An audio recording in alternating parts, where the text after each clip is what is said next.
Hello, my name is Natalie Koroiwa Lewis. On behalf of the organizers for this event, I'd like to thank you for coming out today, and we hope you will enjoy today's outstanding selection of poetry for Laureate LoveFest 2021. We hope you've enjoyed this slideshow, which gives us a little taste of what's to come. Today's celebration of poetry could not take place without the support of all those who made this event possible. In this regard, I'd like to thank the organizers on the board of Olympia Poetry Network and Cultivating Voices Live. They are Terry Colleen, Pat Dixon, Kim Ports Parsons, and Sandy Yanone. In addition, I'd like to extend a warm thanks to St. Martin's University, a Benedictine private liberal arts university in Lacey, Washington, for co-hosting this event with us today. A big thank you as well to our wonderful sponsors, Arts Washington, Humanities Washington, and Browsers Books. And of course, a gracious thank you to our Poets Laureate for coming out today and sharing their poetry with us. We're so excited to hear and experience your poetry today. And now, with no further ado, I'd like to introduce you to our MC for this event, Sandy Yanone, board member of OPN and founder of Cultivating Voices Live, as well as outstanding poet in her own right. Sandy, take it away.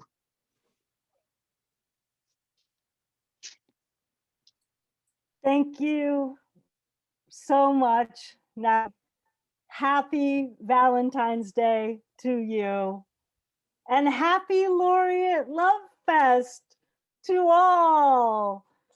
As the host of Cultivating Voices live poetry every Sunday, it is my genuinely unique privilege to MC this special event on this Sunday, Valentine's Day here in the United States, with our esteemed Poets Laureate who represent the best of poetry in the service of building community through peace, protest, and yes, love.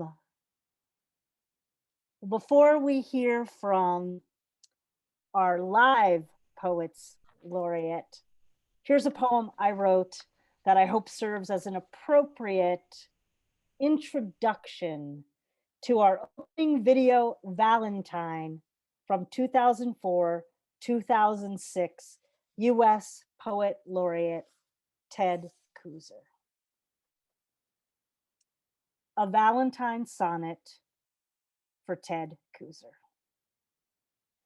From his writing studio every winter in Garland, he crafted Valentines, and every February 14th or thereabouts, I deemed one delivered by hand on its hardy cardstock, tucked beneath heaps of late student papers and policy-imbued memos in my English department mailbox. 20 years now with Lincoln and Andrews Hall behind me in my rear view mirror, I often misremember Ted's hometown. Swear to my friends, yes, indeed, this US Poet Laureate lived on a farm in a town named Valentine, where each August I dry out for the annual corn and beer. And who could blame me? Who doesn't want to know a carrier from Valentine gifting poems to the world, the beloved and divine? And now, please enjoy 2004-2006 US Poet Laureate Ted Kooser and his Valentine for You from his beloved 2008 collection, Valentines, from the University of Nebraska Press. Barn Owl is one of my annual Valentine poems. I've written 20 years worth of Valentines, and Barn Owl is one of them. And each of these Valentines, I try to either get the word heart or the color red or something like that. And you'll hear the heart coming out of this one. Barn Owl.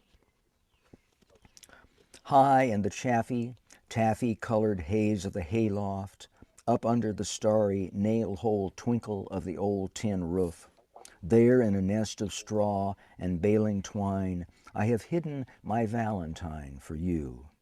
A white heart woven of snowy feathers, in which wide eyes of welcome open to you as you climb the rickety ladder into my love.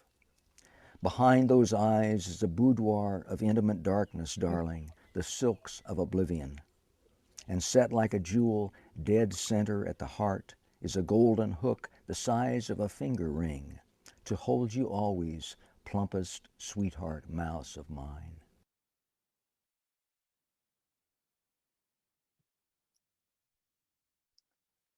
Thank you, Ted. And this spring, be looking for the new Ted Kooser tribute anthology, More in Time, from the University of Nebraska Press. Well, my friends, now to our live Poets Laureate. I am thrilled, beyond thrilled, to introduce 11 extraordinary poets to you in 3 absolutely scrumptious sets of poetry. They will be reading in relative alphabetical order, and between sets, we'll share some soothing slides with information about how you can purchase their books and interact with their poetry projects. For those of you joining us live here via Zoom, information about the books will appear in Zoom chat. I could not be happier than to introduce our first of today's Poets Laureates, because I live in a state where she has served not one, but 2 active, engaged terms as the Poet Laureate of Washington State. Claudia Castro Luna's most recent book is Ling Maria's. Welcome, Claudia. Thank you so much. Good morning, everybody, and happy Valentine's Day. Um, Thank you so much to the Olympia Poetry Network for putting this incredible event together. I am so honored and a bit scared, frankly, to go first in this unbelievable lineup. Um, but Pat, Natalie, Sandy, Terry, you have been working tirelessly for months to make this happen. And finally, here we are. It's snowing here in Seattle, which happens maybe once or twice a year. So this is once in a year snow, and there's quite a bit of it. So hearts and snow, I guess it is for us today. So I have a few poems. I organized them according to the different loves, our different loves in our lives. So I will start with love, a poem that I wrote for my neighbors during this last summer, titled COVID Gardens. On our dining room table, a pitcher holding magenta peonies and orange Gerber daisies spills its June color and scent over coffee cups and Sunday paper. The flowers are a gift cut for me yesterday evening by neighbors grateful for the strawberry jam I walked over to their house.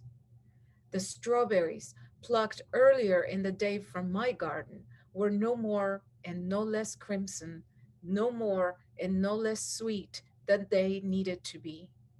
In my kitchen, the blood of the earth mingled with the snow of the sugar until their heating alchemy reached perfection, was jarred. garden gifts making for rich tables in slim times, mine plentiful with print and flowers, theirs with jam, bread, and butter, or perhaps just with a good lick to the back of a spoon. And here we are. It is a Sunday and there's snow outside, so this is working out by coincidence. So this next poem is titled Silent Valentine. And I come from El Salvador. I came to the US when I was 14 years old. And my father, after 20 years of living here in the United States, returned to El Salvador. My parents were both teachers there. He went back and continued teaching until his retirement, and I don't get to see him very often. So this one is for him, and it's titled Silent Valentine. Consider the heart, its mighty heft, and how in February two-dimensional representations of it proliferate. Think about how inside a bony ribcage this giant finds room for all the thinking that it does, how within its humming walls for decades childish sentiments dwell and weighty words unuttered hibernate. Take, for instance, my dilemma, how to express to my father my love. He spoke to me more often with a belt, which is how his mother nursed him and how she learned from her father in turn. Maybe my father took to force instead of words as a way to mitigate his pain, but this is a conjecture. Rationalizing doesn't make the pain go away. When it comes to love, his definition has always been less word, more action. He has always been there when it counted most, when he abandoned country and ideals for my safety, and the years he wasted away in menial jobs for my bread. Ah, if only he had taught me using different terms, I could kiss his cheek, seal in an envelope the coveted three words. But the love I feel for my papa does not collapse flat inside a greeting card. It flutters and it kicks, bound to bone and silence, searching for its way uh, out of the maze inside my chest.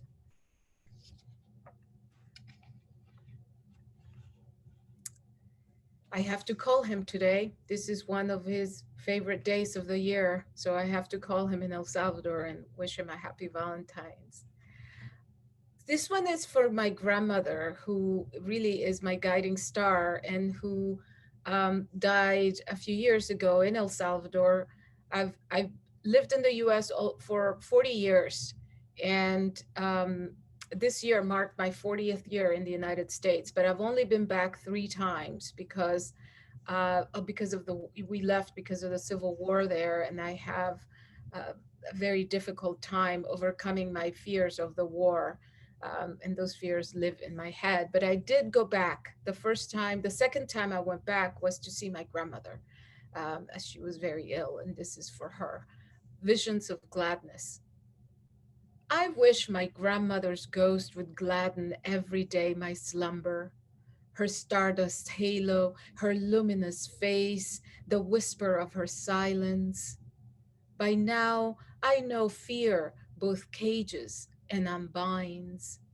Sometimes I hear her laughter spiraling toward me like a kindly twister.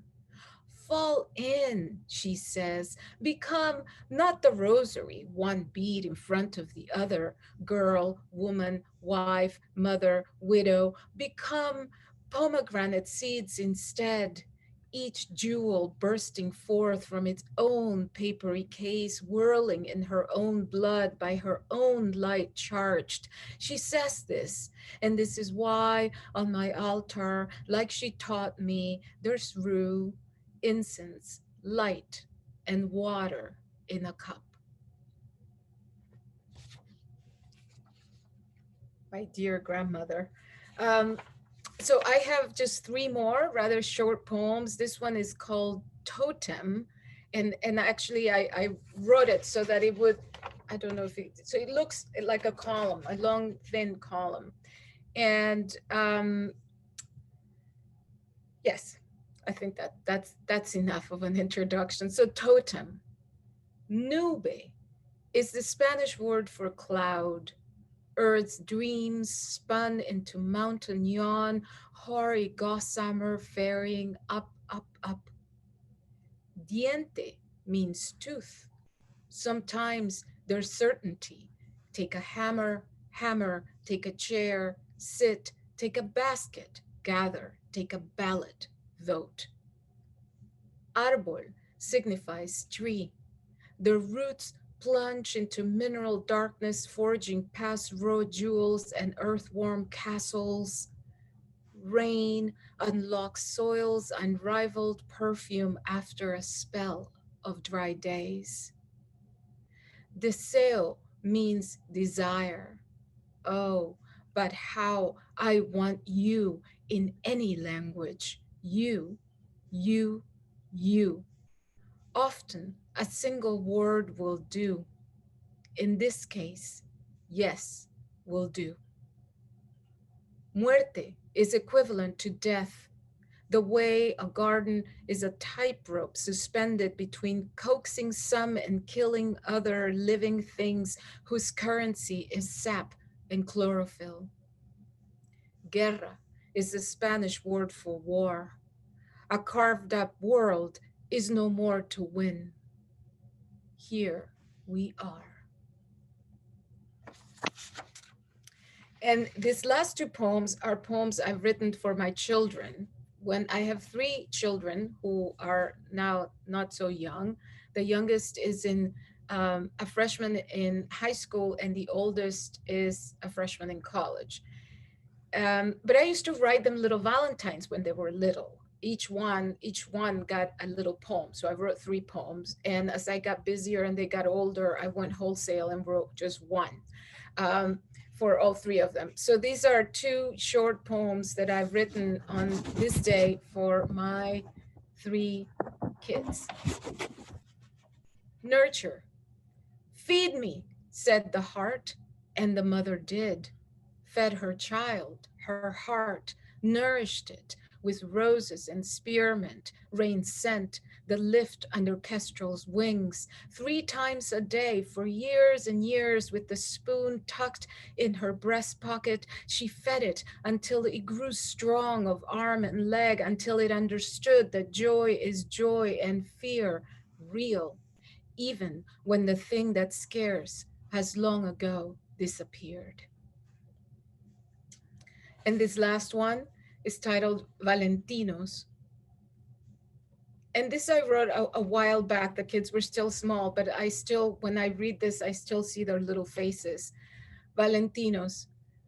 I wish I would have had more time to write clever lines to each of you on this rosy red pink day, to tell you how much I love you and how lucky I am, indeed very much so, to have shared all the windows and roads, the secret scrolls inside drawers of the little round house inside the bigger house, which is this body I walk in, where you lived for 9 months, swimming in wonder, enveloped in warm purple night, and though it did not have any starry stars, it was nonetheless filled with light for you. Thank you so much. I look forward to hearing everyone's poems. Thank you. Thank you, Sandy. Thank you all. Happy Valentine's.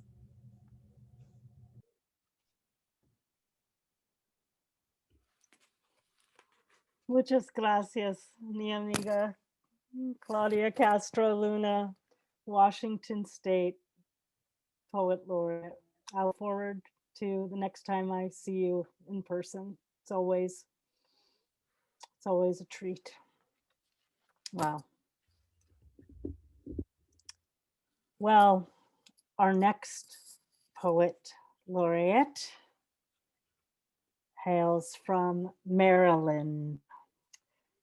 Maryland's Poet Laureate, Grace Cavalieri. And if you have never seen her rich with poets on her National Public Radio program weekly, The Poet and the Poem, you have something magnificent to look forward to. Begin, however, with her conversation with Evan Boland preserved on YouTube. It's a conversation for the ages about the value of poetry and how the past intersects with history. I watch it frequently, and I really encourage all of you to take a look at that video. Grace Cavalieri is a prolific writer, and I'm going to highlight of her books, The Poet's Cookbook, because she is so prismatic in what she does that she even has her own cookbook. Please welcome Poet Laureate of Maryland, Grace Cavalieri. Oh, Sandy, you're giving so much love today. We're loving it. Thank you so much. It is an honor to be here and among this bouquet of laureates, and which you have termed, and you're making such a beautiful place for us to be together. Thank you so much. And the Olympia Poetry Network, we're honored. The greatest love story that I know is the love story about Mr. and Mrs. P, who are in Pinecrest Rest Haven. And Mr. and Mrs. P do not know who they are, and they really don't remember that they're married. But they fall in love and hate again and again. So this is Pinecrest Rest Haven. In the Pinecrest Rest Haven, Mrs. P doesn't know her husband. Mr. P doesn't know his wife. But there they sit in the morning sun, waiting to be noticed. Inwardness is not what God wants, so she adjusts her chair and moves to where he sits, looking at the center of the rose, examining it for origins. They introduce themselves each day, shy at first, careful so as not to harm. Leisure and light favor them. They both like cats. Both agree it doesn't mean that's all there is to value. Oh no. And so the conversation grows. He plucks from time to time some petals, pulls them off. Giving up a fixed view, they think of each other at night while lying in their separate beds. They wonder about their strange talks, having the same memories. Tomorrow in the sunroom, tomorrow, there will be so much to do with that old friend she just met today. Mrs. P thinks, not all parties are for young people. Maybe she could just run a finger up his arm and maybe end up in his hair. It would feel so good. In the fading side of evening, she didn't look her age, the mirror said. She couldn't quite think of this mirror's name, and she didn't even know the face it had. Well, when breakfast was over, there would be that nice old man, Mr. P, who seemed to like her. The reflection said, not from loving, but being loved. Where'd they get these mirrors? She'd carry everything that she had in her drawers and show him. Then he'd understand who she was. He was once invisible, he told her that, although quite well brought up, he added. Once he asked if it would be all right to open his shirt and show her he was a person. He thought it would make him more noticeable, not especially from loving, but being loved. He thought she didn't look her age, whatever it was. Now, in a rest home, as you can imagine, there are more women than men. And lots of people are after Mr. P. So Coco and Muriel are two women who are rivals and they're always trying to get Mr. P's attention, which is infuriating to Mrs. P, as you can imagine. But Mr. P tries to make her happy. Mr. P decided to hang a bell outside his door. When the missus was happy, she'd ring it.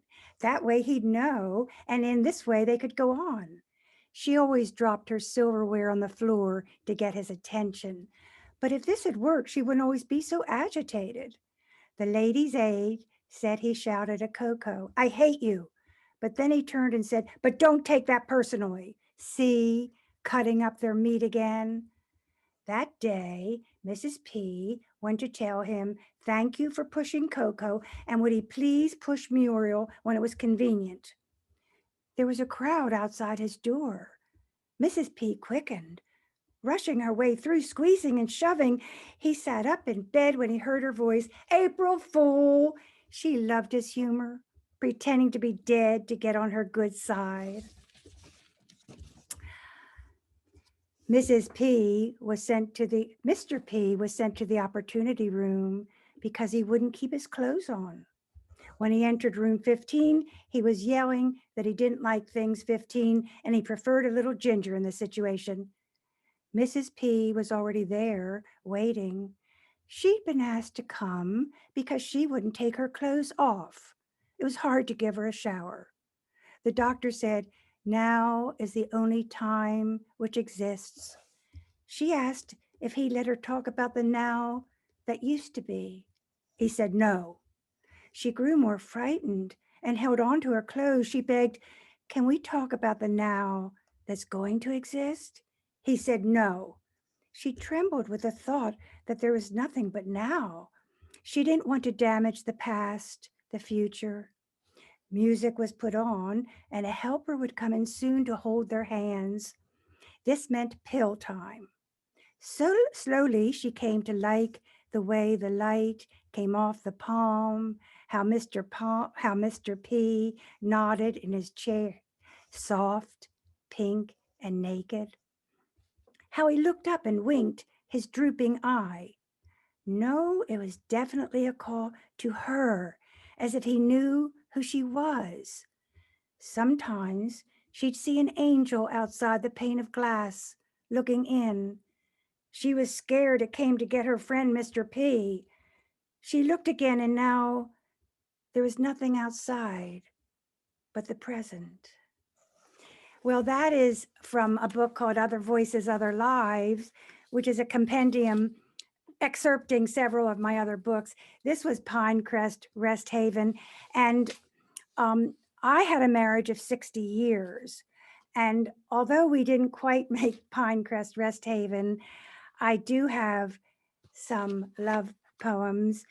And I'm going to read now from The Man Who Got Away about my husband. And the first poem is a tiny little poem. It's actually written from an acupuncture point, and that point is called Heart Correspondence. I take the tea, we place the cups side by side. The handles are turned, mine is on the right, you put your honey in, I stir it.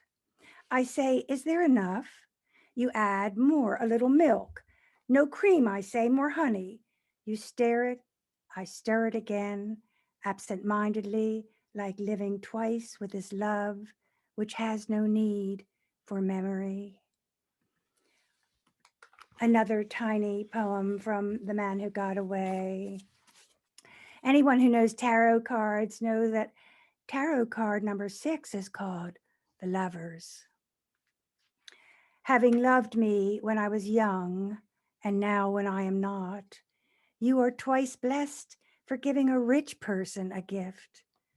In no one else's dream but yours, I will be the old lady wearing a white straw hat with a red satin bow who says, "Thank you." From my new book, What the Psychic Says, I'm going to read a poem. Well, it's about, you know how we write poems and they take over and they're totally in control and we have nothing to do with them. That's this. It's called This Poem is Asking for Your Love. This poem is not usually like this. I don't know what came over it. It's mostly violet under the sun with a large yellow parasol and a pond with a center that never freezes. I swear, I had no idea.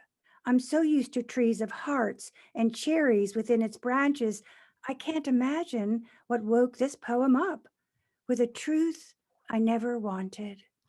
It called out the tower window and said, I was alone. That in itself is a morbid lie. I have long shadows in autumn and clouds, any time there is a sky. In fact, everything was going so well until this poem wanted to undress me and bring back my love and hold me close and rub my forehead when I had a fever. It had no idea what trouble could come from this. So I wrote it. Then I ran from it. Now I can erase it to show I never needed it after all, because don't you know, poem, if you have to ask for something, it's not a gift. And I will return for my last poem to the book, The Man Who Got Away. It's called Please Accept My Donation for Ken Flynn, my husband of 60 years. I want to thank you for dazzling, heaving deserts praising love, for extravagant birds and clowns. Please forgive the calamitous leaping over sand, the shouts of fire, the startling rings I didn't know. Oh, sure, there were springs, exiled new pipes, other conceptions were only human. Child, girl, man, what's the difference? Afternoons hasten, that's why I want to say, most of all, I memorized your paper gardens, drifting stones, the willow trees. I'll always remember the sun we survived, the vulnerable serfs waking. I deeply appreciate the way we addressed each other faithfully. Powdered gold faces crossing like this, tomorrow in mirrors. It was all a lovely motion of fleece, feathers on the sea. Thank you with all my heart. Thank you.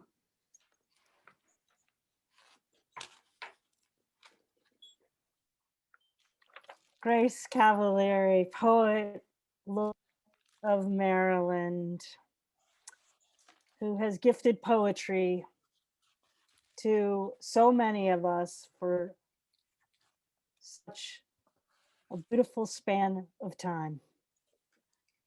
Thank you, and be well.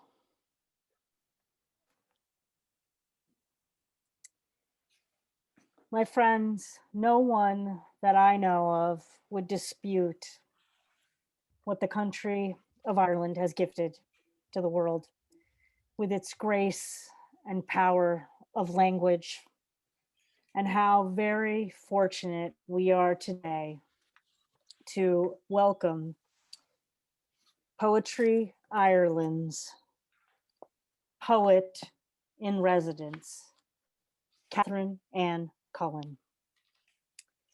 Ann's forthcoming collection. I'm really excited about this collection. It is a lozenge of yellow glass.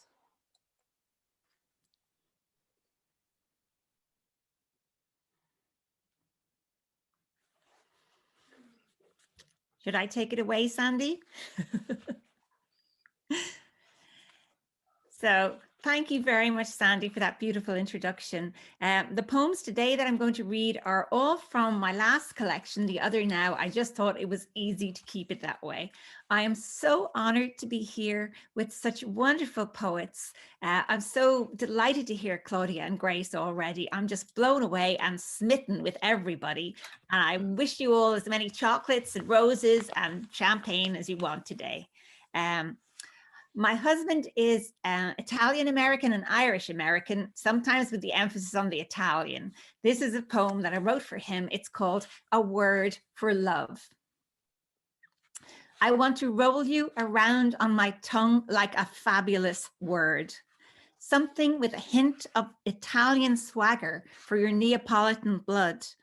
Caravaggio, braggadocio, imbroglio. Something muscular and supple, hard with a soft center, or vice versa. Lascivious, basilica, scintillating. A phrase to make me drunk and sluttish, my ishkabaha, my lilac wine, my coto de leon. Then tremble on the edge of sobriety, my honeysuckle, my hot posset, my dark chocolate. I want to roll you around on my tongue like a phonetic alphabet, my bilabial fricative, my uvular lateral, my plosive, my glottal stop. The second poem I'm going to read is a poem about a meeting with Harry. I first met him in a beautiful library in Dublin called the Chester Beatty Library. It's a place full of mostly Asian artifacts and art. It's really beautiful. So I'm going to read Meeting at the Chester Beatty. We have only just met downstairs at the Chester Beatty Library. We have not touched each other yet.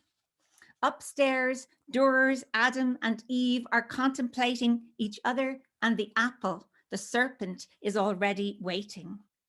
Upstairs are jars older than Grecian urns where lover strains towards lover. Fragments assembled so the hero yearns towards a clear plastic mold, a stopgap in scuffed images, whole stories cannot be told. We've not yet become curators of ourselves, guiding each other through halls of memory, reading the small notes by the shelves. You have still time to discover there are whole sequences lost from mine, here or there, a missing line or lover. Upstairs is story within silken story. Silkworms who shot threads like tiny roads were miniature cartographers of glory for emperors who mapped their own silk routes to carry gleaming bolts of gossamer in colors of dreamed forbidden fruits. And we've not yet set up paths to each other, carrying bolts of brightness. We have only just met. Upstairs are fabulous creatures with horns in contemporaries on the nature of things, monsters with benign faces, unicorns. Upstairs, Isabella's marriage contract has no seal, though holes gape where a ribbon might thread through. Louis loved another and thought better of a deal that would have sealed up a century of war, blood ribboning between England and Flanders, love pounded louder than a battle's roar. Everywhere there is love and contract, upstairs at the Chester Beatty Library where we have not made contact. Downstairs, only our eyes have met beneath the weight of silks and histories. We have not touched each other yet. So that's lasagna, or sorry, that's the meeting at the Chester Beatty. I wasn't going to read a love poem for anybody other than an adult, but after hearing Claudia's lovely range, I thought I'd read this one for my daughter, Stella, and it's called The Other Now. It's the title poem from my last collection. The Other Now.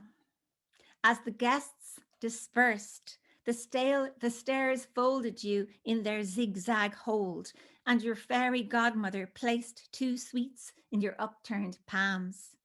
You pondered their wrappers, slipped one lozenge into the kangaroo pouch of your dress, and unwound the other from its foil. I'll eat this now, you said. And what will you do with the other? Bending your white head to check it, you smiled. I'll keep that for the other now. Time and again, I have flung a net of words over that moment, but it is always another now I capture, never quite catching the perfect size of you, small for two, articulate, hair gleaming like a dawn beach, eyes combing the world. And while I collect moments in paper pockets, how many have you piled up like your darkening hair? Is there one we share, or do I stand apart, sucking your phrases down to a stain on my tongue while you sit quite on the stair, glossing the future? That's the other now. I thought I'd read some kind of womany poems. This one is called Queen of the May, and it references some Irish folklore, both kind of Christian and pre-Christian folklore. What you might need to know is that pishogues are superstitions. Pishogue is the Irish word for superstition, and the May is not just the month of May, but also the hawthorn tree, which has a lot of superstitions attached to it. So this is called Queen of the May. I won't wash my face in the dew at first light. I never had that maiden skin, rose pink or hawthorn white. Mine is oil and olive. The dawn water would run off me like a mother's warning. I won't heed my grandmother's pishogues, the way she kept the May out of the house and crossed herself if we came through the door, clutching its starry branches. No, I'll cross the threshold of summer with a bold stride, bringing in stars like the promise of harvest. I'll close my eyes to the shadow of the scythe, toss my hips at virgins and fairies, and defy them to deny me my blooming crown, my sweet bouquet, my objet trouvé of summer. I'll heap clusters of flowers on my altar and be my own Queen of the May, and I won't believe in anything except that summer is coming and May needs nothing else to be magic. I'll drink wine in the long twilight with my love in the garden, lie on the grass and love freckles onto his skin. I'll dance at his maypole with nothing to lose but my chains of daisies that each say he loves me. Oh, you might as well talk to the wall that's crawling with woodbine again, as lay down the law to me, feckless and reckless with summer. So another poem about from a woman's point of view is a sonnet that I wrote. I was working as a radio producer and I made a series about the history and folklore associated with food in Ireland. And I came across the fact that an 18th century visitor to Ireland saw girls naked from the waist down gathering oysters on the east coast near Dublin. And that just struck me as a beautiful image. This is called Oyster Girl. It's a sonnet. I'd wade in seaweed to my waist and feel the soft suck of the earth out where the teeming waters based bare arms that pluck their supper's worth. Where I'd plough my watery acre, shells that strain the ocean hide, spinning otherness to nacre, breathing in and out the tide. I'd haul up on the shore at night, my love and I would lie as tight as two halves of an oyster's skin. I'd whisper glimpses of the girls. We'd let each other's strangeness in to harden slowly into pearls. And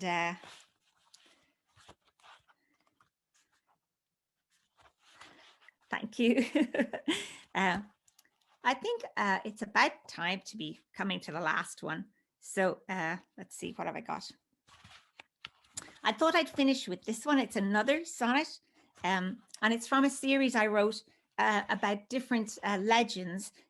This one is, and stories. This one was about Adam and Eve, and this particular sonnet is called Adam. And I'm going to finish with this, and thank you so much for listening, everybody. Adam. I was lonely and lost for words to put flesh on my wish, though the sun spilled shimmering seas of greenish light, till God plucked a wishbone from my ribs one night, and Eve dived out of his dreams like a fabulous fish. World made in 7 days, in one made fresh. The early sky bloomed red as lips that morning, but what cared we for any shepherd's warning who burned our thumbs on pink as salmon flesh? Eden opened, my oyster, with Eve its pearly center. His own peep show shut out that mad inventor who spawned free will while brooking no dissenter. Oh, luscious fruit, we did not count your cost, till writhing on the sand where we were tossed, we gasped for air or water or whatever we had lost. Thank you.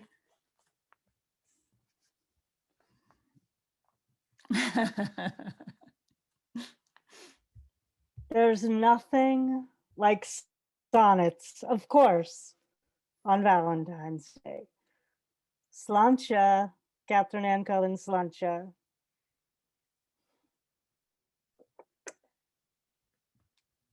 My friends, state of Vermont, while small in landmass, is vast in poetry mass, with a rich, rich history of poets laureate, including former poet laureate Chard deNiord, who's co-edited with another former Vermont poet laureate, Sidney Lee, an anthology of poetry by laureates. Chard deNiord's latest collection is In My Unknowing. Welcome.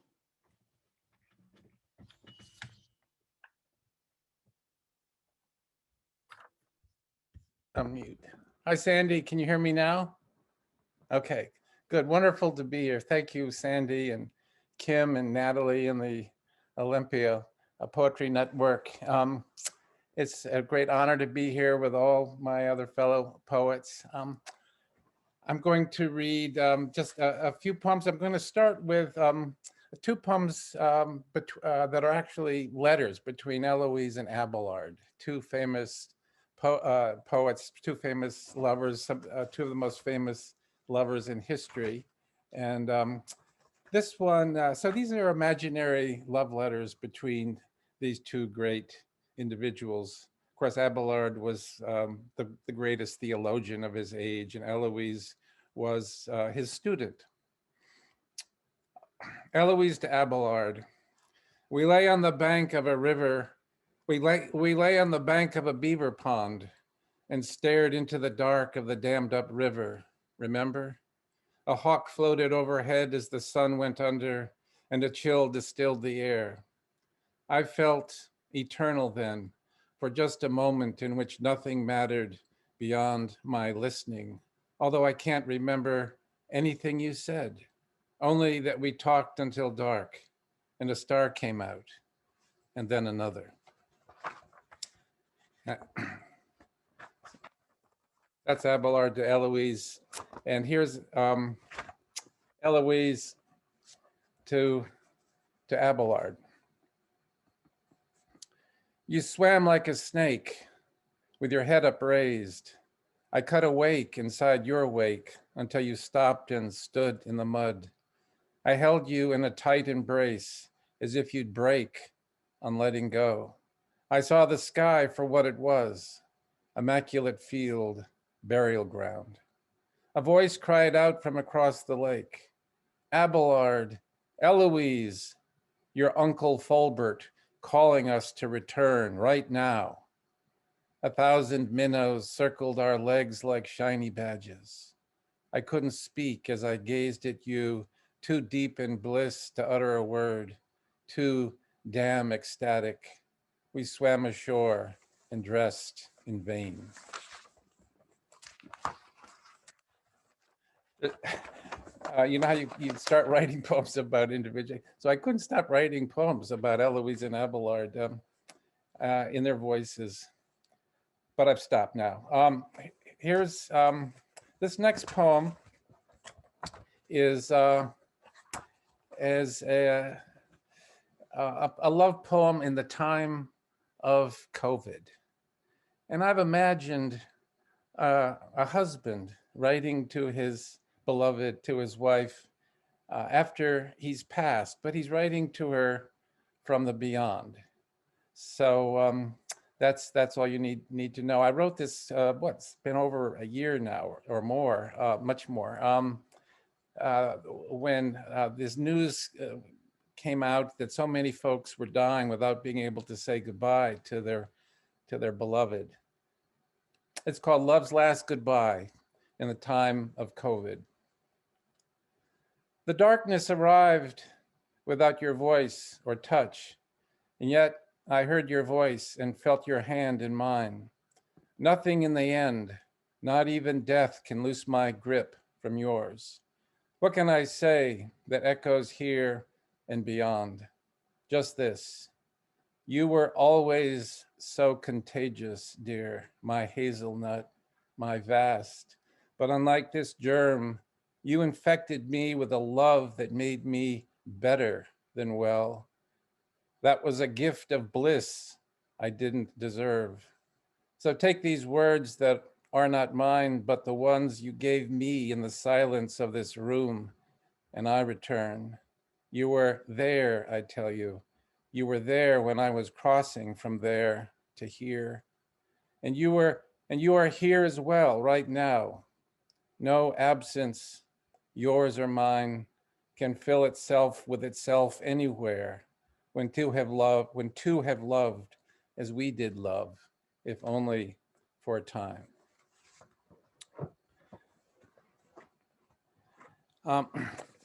So this next poem is from a book called Sharp Golden Thorn.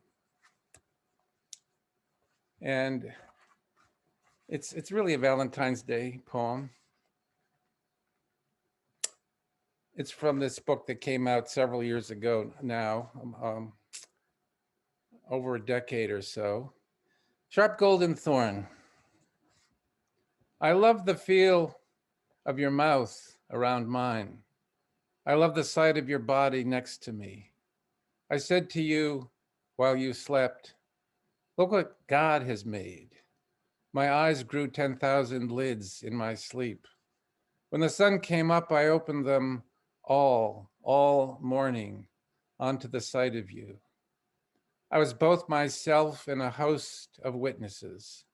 I thought, what would I do without you? How could my memory sustain me? How could this thorn remain inside me? I was remembering and watching you at the same time. I was dying and becoming inside the flames.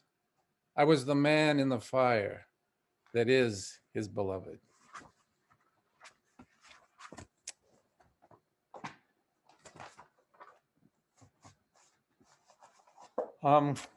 Thank you. I think, let's see. I will maybe just read one more of these Eloise to Abelard, Abelard to Eloise poems. These correspondences. This one is dated. I've dated all of these. You know, they were written in 1115 that year. Actually, that was the year that they fell in love. So I've just put these arbitrary dates on here. September 27th, Abelard to Eloise, Eloise to Abelard. So here's one. This is Abelard to Eloise. I'll read this one and then just one more. We were getting ready for bed when suddenly a horse called out from the upper field. It's Esteban, you said. I can tell by his voice. You ran outside with an open palm, which lured him down, then mounted him in a single leap, pressing your knees against his sides, clenching his mane as you galloped past. Do you see? You cried. Do you hear? A breeze blew through the universe and then the grass. Everything was blowing, the sky, the leaves, your hair. I took down your dress from the laundry line and held it up to my face, smelled the flames inside the lace, took off my clothes and put on your dress as a new garment that gave me strength. I saw that acts were the same as thoughts. I saw unseen things in my dreams. You made a joke of no and yes by singing it to Esteban to the tune of a nursery rhyme. You made me hard beneath your dress.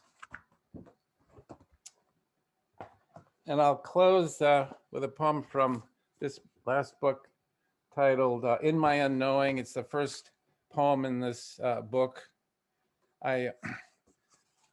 Some poems you write pretty quickly. They're great gifts. They just come to you. I was driving up to northern Vermont to visit with Ruth Stone. And I wrote this while I was driving, keeping my eyes on the road, but just scribbling in the other seat. And didn't change much of this at all. And then it became the title poem of this book. In My Unknowing, oh, taste and see is the epigraph here from the Psalm 14:8. And this is a love poem. This is a love poem to the earth, to this world in which we all live. I was driving, so it's a Valentine's Day poem to the earth. I was driving through the fields of heaven when I realized I was still on earth, because earth was all I had ever known of heaven, and no other place would do for living forever. I had grown beyond belief from seeing that everything I felt had sprung from lives I'd already lived, so that I could feel the way I did, which was so much I had no idea where to begin. The crawling, the slithering, the leaping, the flying, the dying. If you had been there with me in the passenger seat and asked me about the newt or flea or pachyderm, I would have told you everything I knew, which was a frightening amount. And not only that, but just how much I loved them all, those heavenly beings, the serpent, the lion, the mosquito, the hawk, the antelope, the worm. And not only beings, but stones as well. Each particular thing so mysterious in my unknowing, I knew I was living forever. I knew the fields through which I was driving were the fields of heaven, in which I was tasting and seeing and tasting. Thank you.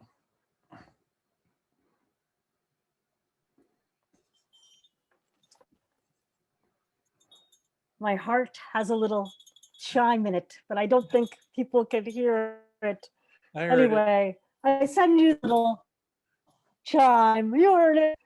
I love the prismatic way that these poems are sending love to the many, many ways we define the beloved, and what more thing do we need to tend to than to our earth. Thank you, Chard.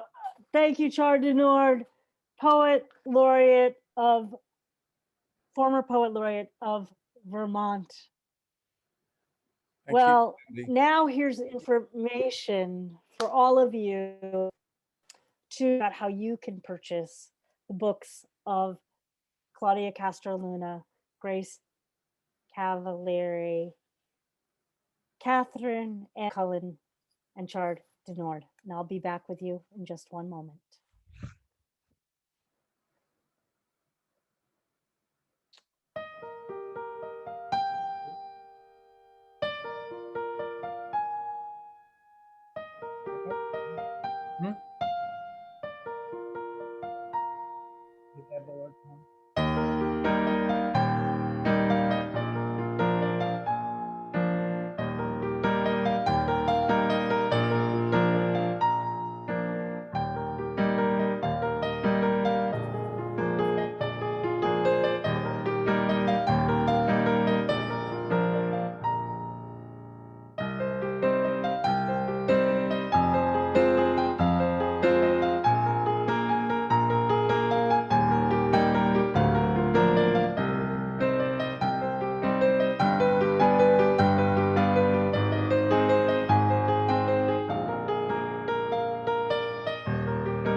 Now we return to our Laureate Fest. I'm Sandy Yanone, host of Cultivating Voices Live Poetry. And in our next set, we return to the West Coast of the US for our next poet laureate, just finishing his term as poet laureate of West Hollywood, California, a few months ago. Charles Flowers' name is synonymous with what flowers do. The founding editor of the groundbreaking LGBTQ plus journal Bloom, Charles has created infinite poetry gardens for many. I'm so glad to learn of his debut collection, which is The Idea of Him. Please welcome Charles Flowers. Thank you so much, Sandy. That's so beautiful. I'm so thrilled to be here with fellow laureates. Thanks to the Olympia Poetry Network and Cultivating Voices Live Poetry for putting this together, especially Kim and Sandy and the board and all the work they've done. As Sandy shared, I published my first book this year, a debut at 55, Never Hurts, I don't think. And I'll be reading 4 poems. But I wanted to say when I was working on my MFA thesis, one of my advisors said, so what's your project? What's your work? And I was like, desire and loss. And this was after reading it. And she's like, desire, that's your project. And but the desire and the loss and the grief, you realize there is a connection between the two. It's hard to grieve if you didn't once desire something. So as I say, I'm going to read 4 poems, 3 from the book and a new poem, which I'm excited to read. So, and also when I worked in publishing, we did these anthologies of love anthologies, but it was all kinds of love. It was romantic love, it was spiritual love, familiar love, all these things. So a couple of different dimensions going on here. The first poem is called Love Me Tender. Nightgown, gym shorts. Sunday afternoon, time alone without my father, who lay buried beneath the sports page, his breath steady, or drowsing through another football game, the players only shadows. In my room, we lay entwined, napping or mesmerized by the Sunday matinees. Blue Hawaii, girls, girls, girls, love me tender. In what seemed an endless loop of sand and song. All that summer, we watched a dark, thick-tongued crooner with a preference for blondes sing his body inside out. My mother never cared for Elvis, a greaser, she called him, but his voice takes me back to those slow hours we pledged our love in the lazy Sunday heat.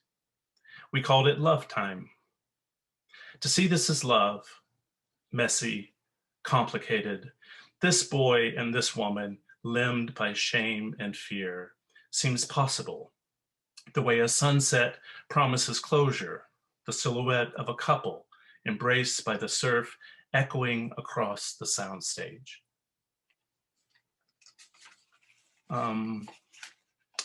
The next poem, I don't say too much about the poems. I'm pretty straightforward. I think it's clear what the inspiration might be or the moment I'm trying to capture. The reaction to this next poem has been interesting, I'll say. My father's Playboys. A boy always knows they are there, hidden, scattered among secret things. My father kept his Playboys in a bedside drawer, tucked between fishing journals and road maps, ballpoint pens, football schedules, and a measuring tape. How I found them remains lost. An empty house, a dusk of transgression. There was only one, sometimes two, not a year's worth, no subscription to lust, just the rare random purchase. July 1974, March 1977. I was amazed by what I found inside. Each mouth open, their eyes so clear, their curves across desire's hard backdrop. A hayloft, a stand of bleachers, the hood of a car. They were everything my mother was not: blonde, naked, silent. Those centerfolds were my first lesson and the heart's most difficult trick. You can want what you do not love. You can love what you do not want.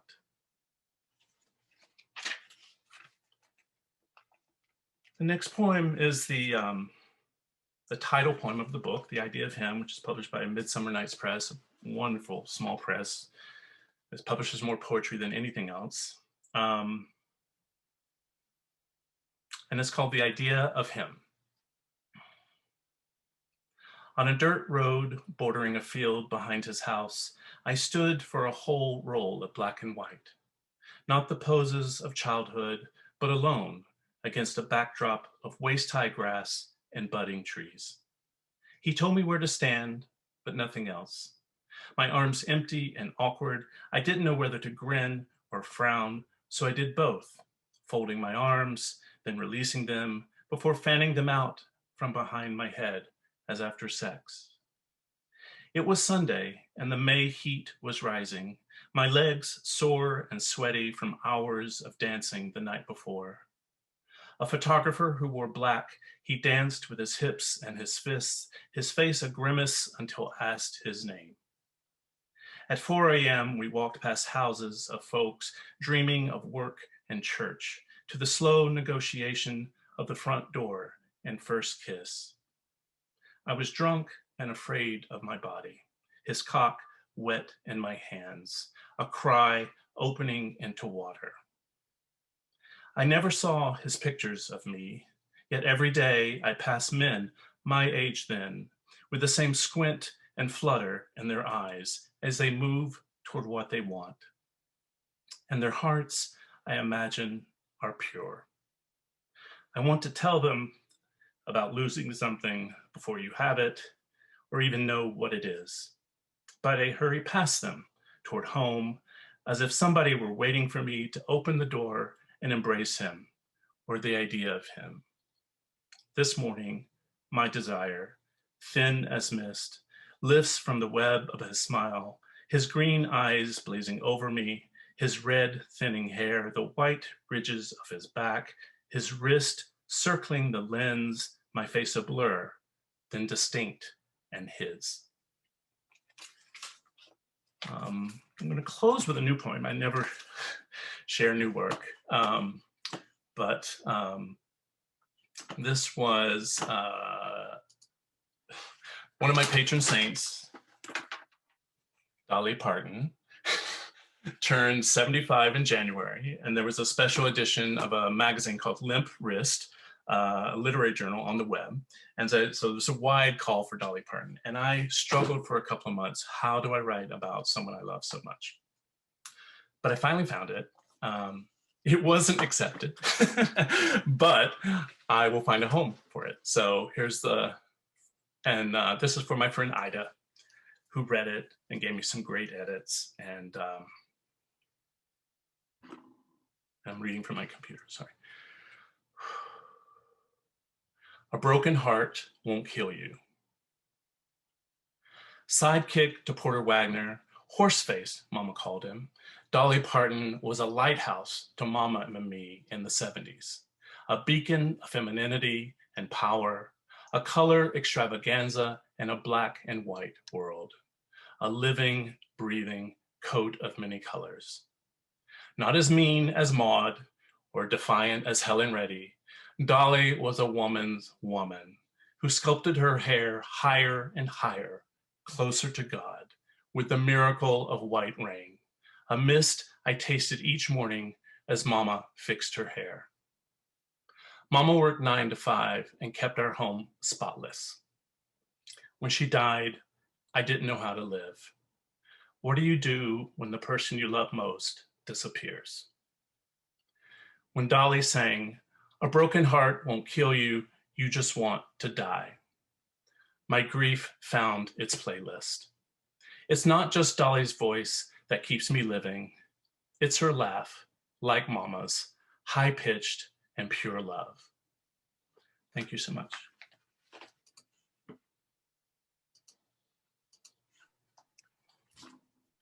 Oh, I love those poems. And I can relate. I debuted at 54. So we are in a great club together. And I'm grateful and I can't wait for the next collection. I think they come a lot faster. I do. I hope so. Thank you. Thank you, former poet laureate of West Hollywood, California, Charles Flowers. Well, from the West, we go north, my friends, north to the wonderful country of Canada. And if you have ever had the pleasure to attend a gathering of the Parkland Poets Society in Stony Plain, right outside of Edmonton, Alberta, Canada, as I actually have, on some very cozy Thursday night, you will quickly know why Poet Laureate of Stony Plain, Lisa Mulrooney, is so absolute in her community. Lisa's latest book of haiku actually just launched, and let her tell you a little about it. Welcome, Lisa Mulrooney. Thank you so much, Sandy. Sandy, Natalie, Kim, Terry, all of the Olympia Poetry Network board members, Cultivating Voices Live Poetry, thank you so much for this event. And thank you to my fellow poets laureate. What a treat it is to hear you all today. And I'm looking forward to those I haven't yet heard. I'd just like to acknowledge that I am coming to you, as Sandy mentioned, from Stony Plain near Edmonton, which is also Treaty 6 territory. And before all of our readings, we like to acknowledge that, that this land had poetry and language brought to it, first of all, by many First Nations, Métis, and Inuit peoples. Now, recently I had to write a poem for a project, a love poem, and I was struggling. I was finding it very, very difficult. And then I realized it was because I had a more important love poem to write, and it was a love poem to myself. I am learning to love you how you deserve to be loved, by virtue of your first exhale, sigh of living when you became a part of earthbound breezes.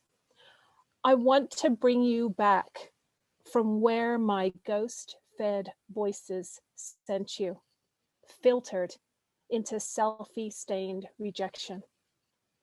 Too much living flesh, not enough makeup to disguise the sadness that made you beautiful. You are still a child, though grown, encased in prison bones, ossifying, raging at skies you did not paint. I release you from my weakness, from the darlings and snake charmers whose whisperings struck down your worth before you ever opened your lungs. Now flourish. Inhale the flesh, the beautiful, the skies. Let me breathe you, my air, myself. Now I would like to share with you two poems that were written based on the story of a friend, my good friend, Carolyn Cordell. She's listening in. She told me her adoption story, and I thought that it should be memorialized. And so these two poems are about that. The first is actually a haibun, and it's called Intersecting Circles. I was an outsider even when I was a part of something. A child who belonged at the edges, never the center. My mother and father had told me I was adopted, And that was all they had wanted me to know. That was all I needed to know, and I should have been grateful. Grateful to know the truth and grateful to have been adopted. My mother was incredibly irritated when I asked her why. Not why she had adopted me, but why I had been given up. Perhaps she dared not presume to know anyone else's motivations. All she told me was that I never had a father. I didn't understand. How could babies be born without a father? All I knew was that I had two mothers, and I didn't belong to either one of them. Call of a loon across still waters, an infant stirs.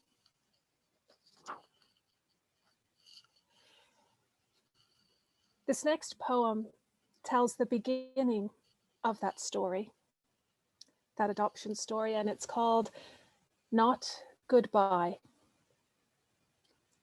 Still breathless from creation, taunted by a million missing tomorrows, a mother strokes her infant's face, tastes the tears she will never kiss away. Hers is a placental heart, delivered and discarded, whilst her arms are full of all the reasons she ever had to love. 15 minutes, she is told, which helps because the cruel sound of a ticking clock distracts her from the idle chatter of nurses in the hall, a torment added to her torture. The baby sighs, contented at its mother's breast, and the woman wonders how to make the moment last. Mother and child breathe each other's breath, consume the scent of familiarity, and relax into each other's warmth, where hopes and dreams and wishes congregate on the brink of nothingness.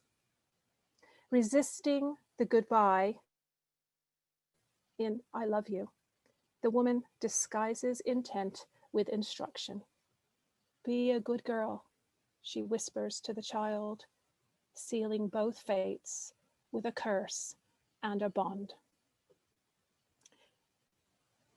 And I'm happy to tell you that both of the people featured in that poem are together today watching this poetry reading, the mother and the child. Now, I have a collection of poetry that is looking for a publisher, and it is a very important collection to me because it tells the story of being married to somebody who works in Alberta's oil patch. It's not an easy life, and that's why I think it's an important story. So the next two poems tell a little bit about that story, and just as an aside, an example of why it's a difficult life. Today, Valentine's Day, at 4:30 a.m. this morning, I was at the airport dropping my husband off for the next 16 days. So these two poems are about that life, and or from that collection. The first is called On Borrowed Time. An open window, alive with hushed moans, the delicate shiver of clinging ivy, lovers breathless behind the glass, a place to lie. Shadows pass uninterested until a woman with a shopping bag pauses to adjust a broken handle, aware of too much weight. Laughter pulls her gaze to the window, the sweaty sheen of naked bodies, lovers on stolen time.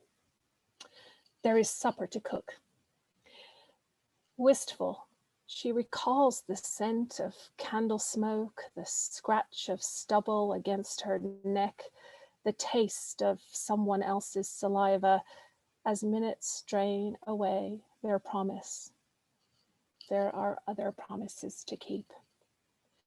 Fumbling in her bag, she watches, lingers on their pleasure long after she finds her keys. And this one is called Closer Than Comfort. Washing his underwear keeps things intimate. She has her privileges, and he has learned to appreciate the little things. He knows now to turn his socks the right side out before she washes them, so that she won't have to put her hand inside them. He wants to live up to her standards. She has stopped asking why he doesn't text, knows that he is busy or tired. She has learned that the answers never satisfy, that he cannot raise his voice because there is someone sleeping in the room next door. She appreciates his empathy and discomfort, has stopped asking so many questions, holds herself to different standards now. And finally, I'd like to close with a poem that was written for Valentine's Day last year.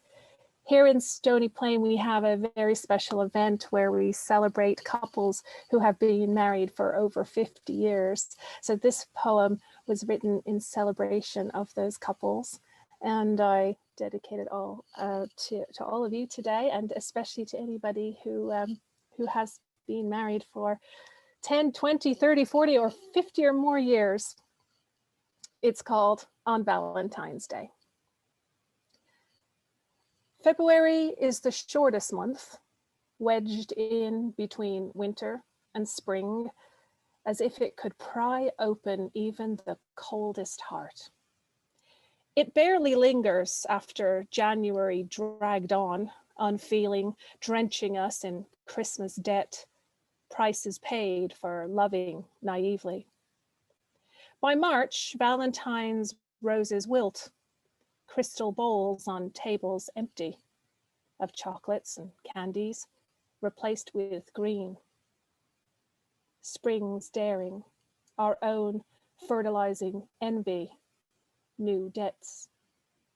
Still we love, nurturing hope in every fury of April, in every doubt about summer. We plan vacations before we trust the length of days. And then it's May. Children bask in summer heat, anticipating June, ushering us into shorts and flip-flops for the summer months. So we settle in as July and August swim and drift. In September, the children make their own way and we are back to worrying. We feel the cold at night now.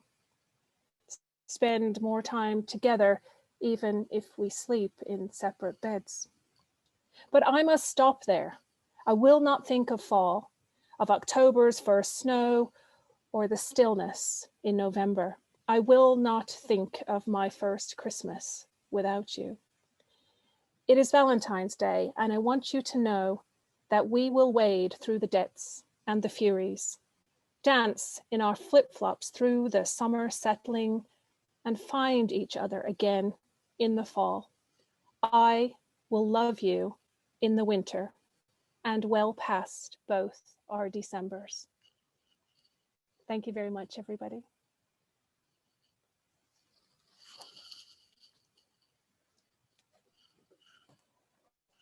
Thank you so much, Lisa Mulrooney, Poet Laureate of Stony Plain, in Alberta, Canada.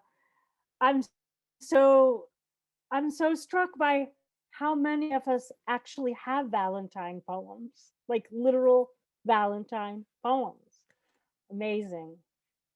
Folks, spend some time soon on a Thursday night up with the Parkland Poets Society. You will love the welcome that you'll receive with Lisa Mulrooney and her wonderful, wonderful group of poets. Well, we've had a slight adjustment. We just could not wait any longer to hear from a former youth poet laureate. I couldn't wait any longer.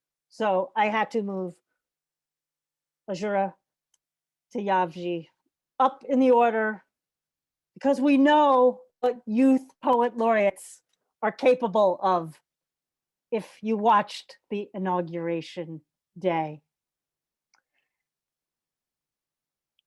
Azura Tyabji is the former poet laureate, youth poet laureate of Seattle. And she joins us today. It seems so fitting, as I said, to have a youth poet laureate join us today. Her newest collection, Charles, she did not wait till 54. She did not wait till 55. Her first collection is Stepwell. Would you please welcome Azura Tyabji? Hi, everyone. Thank you so much for having me. I feel like my heart is just full hearing all these poems. Thank you for moving me up. I'm just in a dorm building and I have a reserved space for a certain amount of time, but I'll be sharing 3 poems, 2 about unrequited love, from patriarchy and also personal experience. And I'll be ending with a poem related to my role I saw as a laureate in love for my nation. Not necessarily the country as a whole, but my nation is in my people, my family, my block. So the first poem I'll share is Womanhood Speaks to Patriarchy, uninterrupted, for the first time. The whole time you withheld your love from me, I waited, found 100 different knots for my tongue, sewed a chain of pawnshop rings, molded a makeshift Eve from wax. I sipped glass like water and hung mirrors on every wall. I confessed my sins to the corner I assigned myself in your absence, counted every calorie and word wasted trying to reel you in without pulling too desperate. I would have loved myself first, but that would have been unfaithful. So instead, I shrank and shrank and shrank until forgiveness nestled a tumor in the cradle of my hips, and I said, thank you. Even though I asked to be human, you made me woman instead. Patriarchy, where do I begin? My first word was no. So the second one you taught me was sorry. I remember learning the word sister, tentatively calling hers my own, my daughter's innocence, girlhood, while you called it your fetish. Everything always has to be sexy for you to listen. So I made my body a megaphone. I learned for women, ugly is short for worthless. So I trained every bone in my body to bend pretty so one day, slim and sharp enough, I could cough one up like a swallowed key, unlock privilege from the femininity you forced me to stomach. Sometimes I wrap my arms around my body and find myself grasping at helium. You always want me to sound higher, be lighter than air itself. Be only defined by your shapes I fill when you are not looking. I put on my face every day. Come home and wash it down the drain. Pick apart whatever is between my legs for you, like this is woman enough. This isn't patriarchy. You twisted sisterhood into a rat race. Now I look at them and see only what I do not have. So I need you like I need air. When you're pushing my head underwater, telling me to liberate myself at the same time, patriarchy, my sisters, they are dying. And you are always mistaking their blood as lipstick stains. You only seem to care when they have your last name. To be woman means to be blamed for your own casket, and I am tired of funerals, so I learned feminism. Will you love this feminism when it is not pretty? I know you've made progress, patriarchy. On some occasions, you've even raised your fists with us, but even your most progressive heroes come home to beat me. So I am done waiting for you to love me back. I'm taking every hour spent silent and screaming to fill balloons at a party I throw for me and my sisters, and you will not invite yourself this time. It'll be so luxurious, so redemptive. Your God will foot the bill. Every mirror will shatter. We will forgive on our own time. And there you'll be, waiting. Thank you.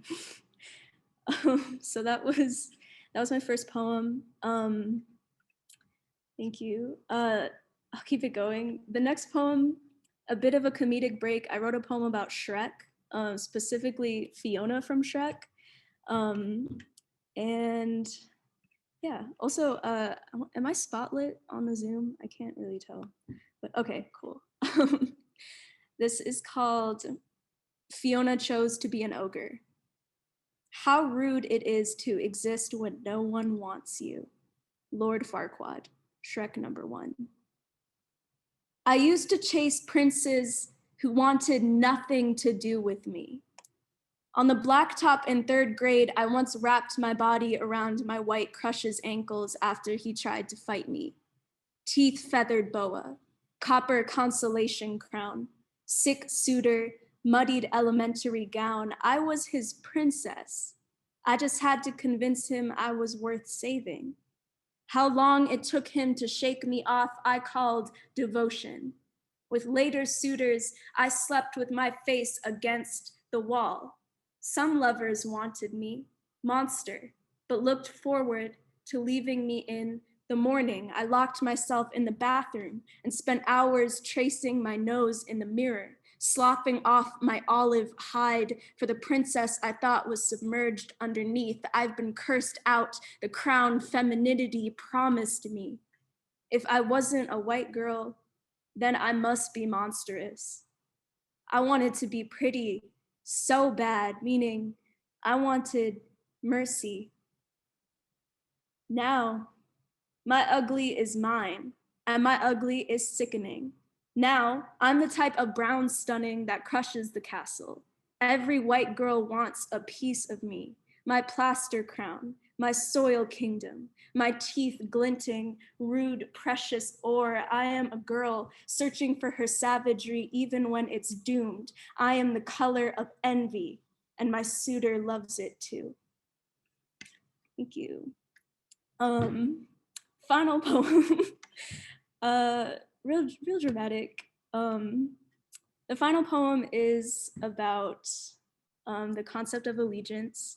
And I was thinking of my role as a youth poet laureate to, represent where I come from. And that's like beyond a city, that's beyond a country for me. It's really like, I pledge allegiance to the people in my everyday life that I care about. And that is my nation. So this poem is for Seattle specifically, but it's for everyone that I love. And it's called Allegiance, after Safia El Hello. Dear America, as much as you believe your walls are the only foundations I need, I still have faith in other nations. To begin, I pledge allegiance to my papa, whose embrace feels like continents. I pledge allegiance to the girls on Instagram who gas each other up in every selfie. I pledge allegiance to the heart eyes emoji and its star-spangled cousin. I pledge allegiance to La Tienda on the corner by the train, sheltering kids who just don't want to go home yet. I pledge allegiance to the station and the murals in Soto. I pledge allegiance to the South End, to Northwest Summer Lake, still cold as my brother implodes its tides. I pledge allegiance to the last brave gulp of air before someone learns to swim. I pledge allegiance to libraries and everywhere else left you don't have to pay to exist. I pledge allegiance to the tent city on Town Hall's lawn. I pledge allegiance to the requests blasting outside the jail on New Year's. I pledge allegiance to the friend who has the external battery, and I pledge allegiance to the bus drivers who wait. America, I am not starved of faith. These two are nations in repair of you. I need justice, not hung by a price tag. I need a country more than a flock of wolves demanding its prey act more alive. I need patriotism that's more than a stiletto on someone else's pulse. I don't have a name for the change that's happening yet. But just know that I will be there, juggling the pebbles in my shoes as I sharpen my oyster knife on the mountain. I'll sit this squirming nation between my mama's knees. As the bristle brush scrapes a pink trail down its coaxed neck, I will dare you, America, to move your head an inch. Before you make your transformation take any longer, be any more painful than it already is. You have left the porch light off far too many times. You are running out of chances to convince me you are still home. I do not worship your tyranny. I do not want to fill its shoes either. My poetry is the mouse at the foot of your elephant. I will leave you running, humbled, knowing we grew someplace brighter where your walls once trampled. Thank you. That's all for me today. Thank you so much, Olympia Poetry Network. Stay tuned.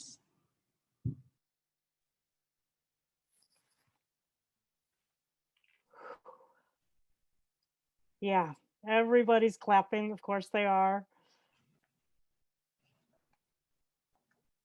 Azura Tyabji. When I grow up or get younger, I hope to be half the poet that you are. And this is why, my friends, it is so important for us to listen across generations and hear all the voices. Wow. Wow. Our final poet for our second set joins us from Albuquerque, New Mexico. The electric excitement over the appointment of Mary Oishi's as Albuquerque's newest poet laureate past fall extended far beyond the boundaries of that city, and it reached me all the way up in the Pacific Northwest. I heard about it. What an absolute privilege to welcome her humanity to today's Laureate LoveFest. Will you welcome these Poet Laureate of Albuquerque, Mary Oishi? Wow, thank you, Sandy. I must confess, I'm really honored to be part of this illustrious lineup of poets today. It's been just nourishing to my spirit. And I was happy to yield my spot to the Youth Poet Laureate of Seattle. However, it's very difficult to follow her. When you asked me to join this group today, I was worried that I didn't have enough love poems, but you assured me that I could define love in the broadest possible terms, and I'm glad to see that the people who preceded me did just that. So I'm going to start with the first love we all have, which is our mother. When I asked how my mother could give me away, Dad always told me, she loved you that night I drove through a goddamn Pennsylvania snowstorm to get you to the hospital. That time you had pneumonia, your mother holding you, crying the whole way. I plowed that old 53 Buick straight through snowdrifts fast as I could go. I don't know what to tell you, girl. She loved you that day. That much I know. This one is called Father's Day. I heard a man whistle a strong tune in a parking lot. My dad whistled so much, Whistle was his nickname. Funny how you hate your dad so intensely, you plot ways to kill him just prior to falling into adolescent sleep. Yet you love your dad so much that a decade after his death, your impulse is to run to a whistling stranger.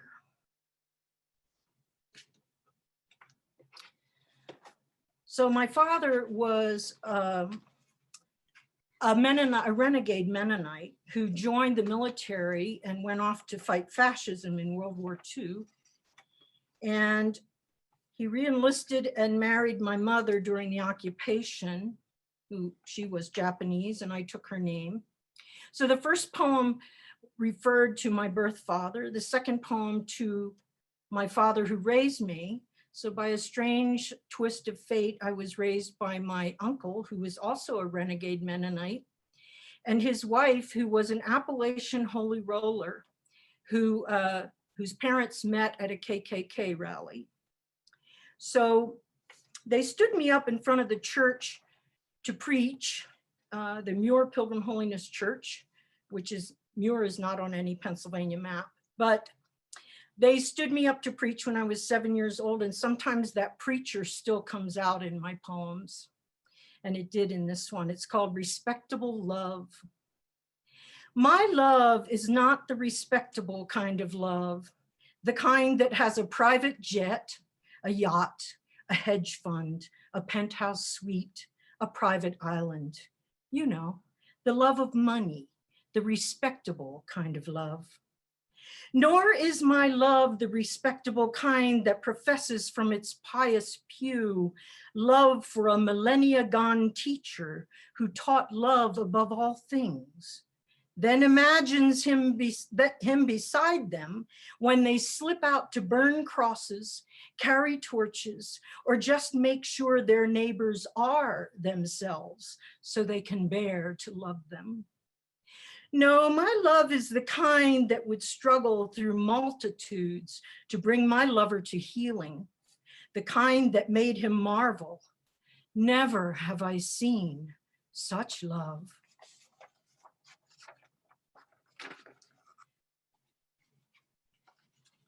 In addition to being a poet, I am a blues DJ, and I have been for 26 years.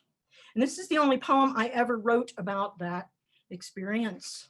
And I posted it on Facebook, and Gay Adegbalola from Sapphire the Uppity Blues Women answered immediately, like call and response in the blues, which really made my day.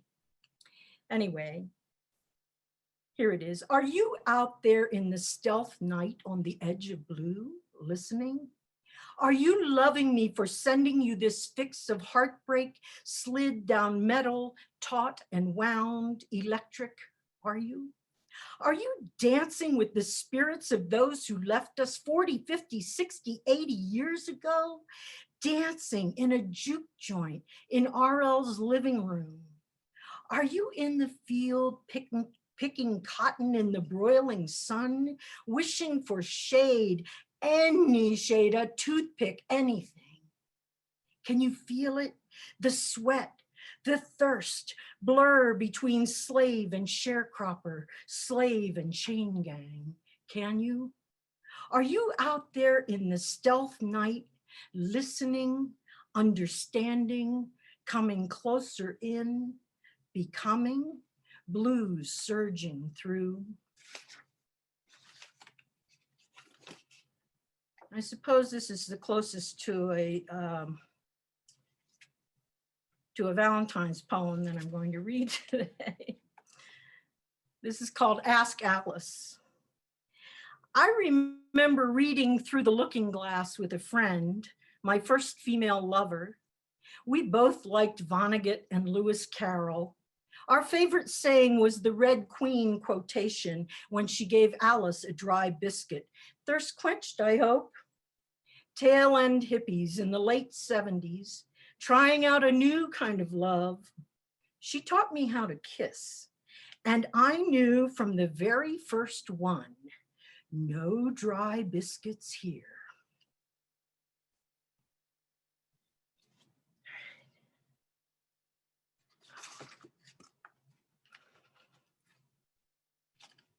This is about many lovers. This is called Karen, and it's not Karen the name, it's Karen, C-A-I-R-N, you know, the pile of rocks. All of my former loves, of all my former loves, there are no stones I want to throw, though some weighed heavy for a while. The largest seem most far away. They form foundation for my cairn.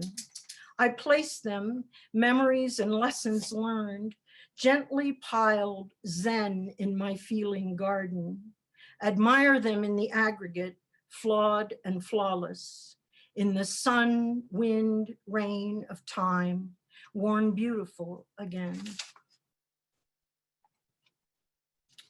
This final one is, I guess, that it all boils down to love.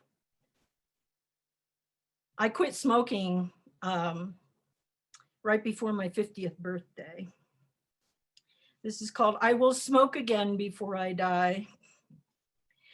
I will smoke again before I die, but it will not be tobacco in my pipe. No, it will be old hurts consumed, ascending, wisping out into the ethers. It will be all those judgments of who and what was good for me in life, who and what was bad. It will be all those times I clung to people, places, and things, all those times I wearied and wanted to let go but couldn't. It will be every useless worry that never came to pass. It will be every quiet sadness, every disappointment, every insult, every shock, every hard cry. It will be all those false politenesses. All those heavy pressures to repress truths will reduce to ash and blow away. Gone all posturing and strutting, just to cover up the toxic shame infection. I will burn that shame to cinder too. My pipe will be fueled by all those barriers that kept me so long from loving this and that about myself. I will burn off all blaming, all projections. I will burn off all the anger and armor that came from dreaming myself small or in danger. I will burn away excesses, misinformation, medication, illusions, expectations. I will leave this life lean and burned pure to the core, taking with me only what I brought, leaving behind a simple one-syllable kiss that the face of the world will know only as love. Thank you so much for having me.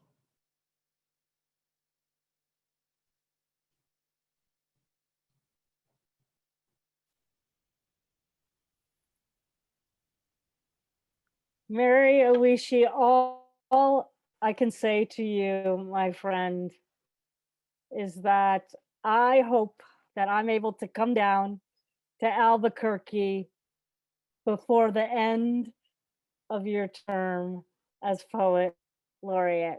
Nothing would give me greater pleasure than to be able to meet you down there with all our friends, Cactus and everyone down in Albuquerque, Santa Fe, Placitas area. Thank you so much.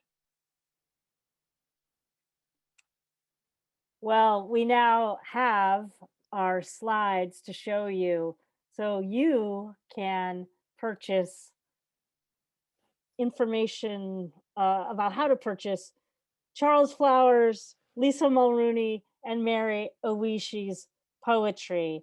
And please, if you're able, support them and their presses with a purchase of one of their books. They make great Valentine presents, dare I say. And Azura's poetry will show up in our next batch of slides. We'll see you in a minute.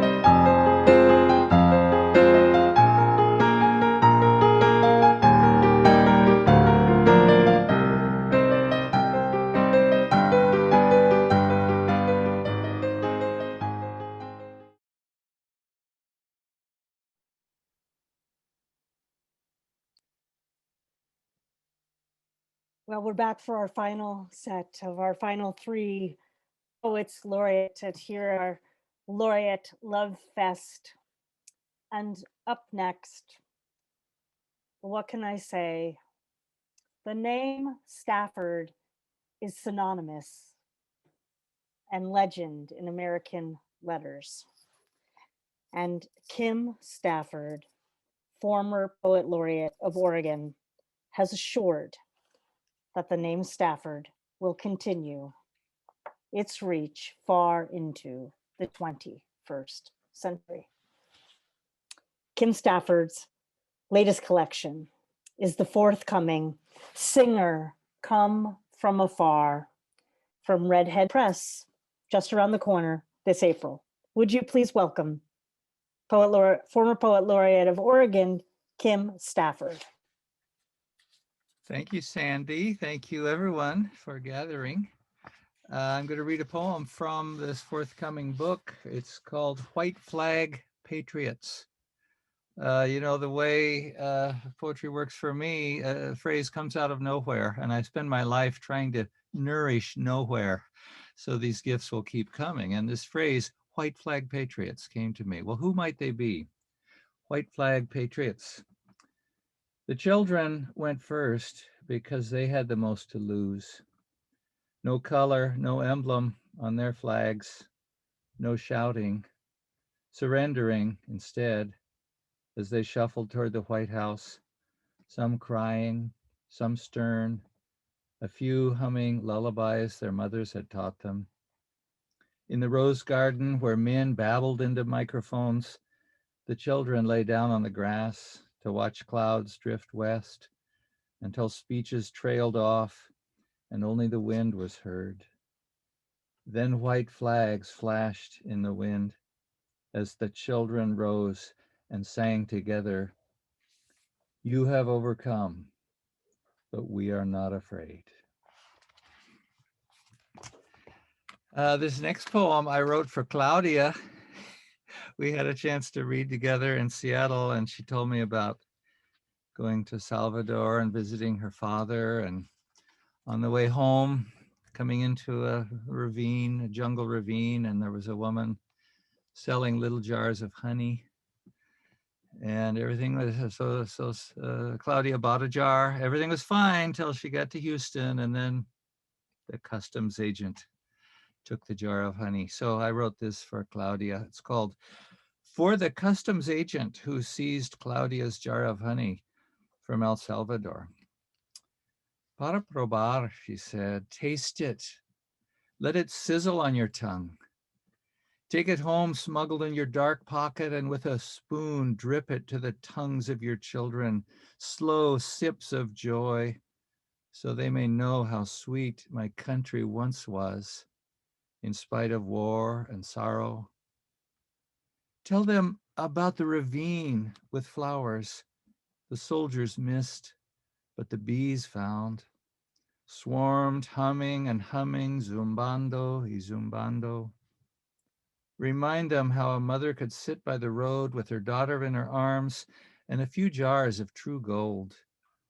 How my coins in her brown hand meant enough this day, even though her man was gone, even though your law would take this elixir from me, even though there will always be war, but always flowers, bees, mothers, and your children.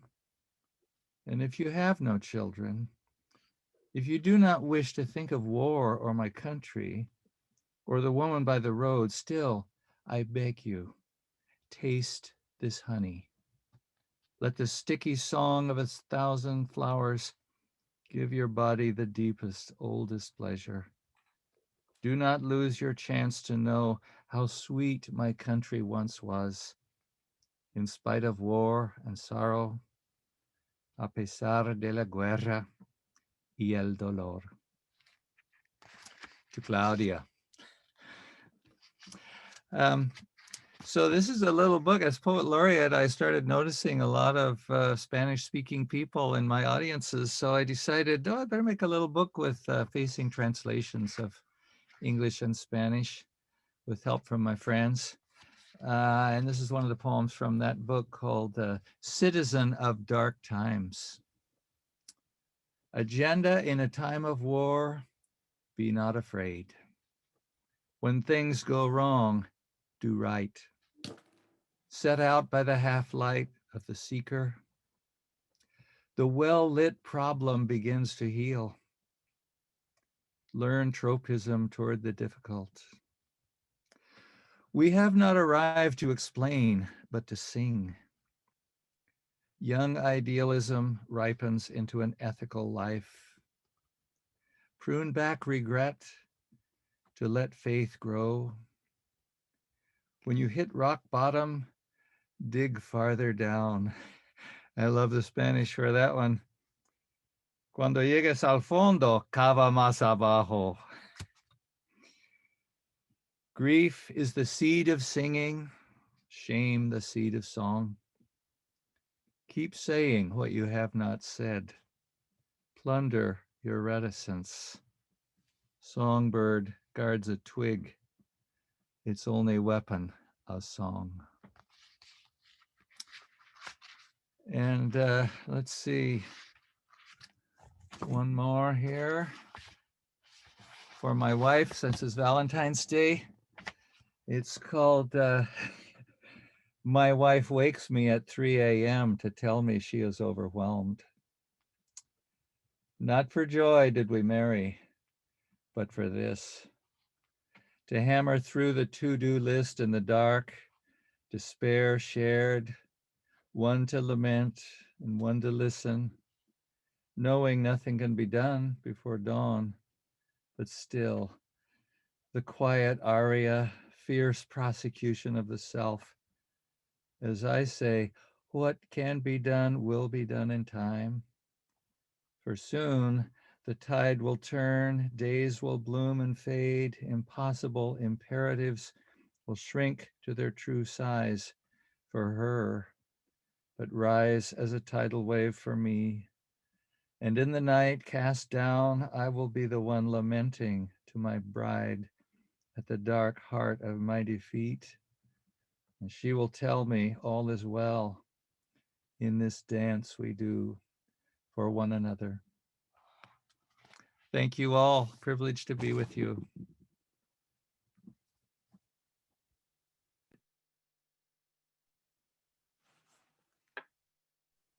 Kim Stafford, poet laureate, former poet laureate of Oregon. What a joy for me to be over here on the East Coast and to be able to hear you over on the West Coast. And be well, my friend, and happy Valentine's Day.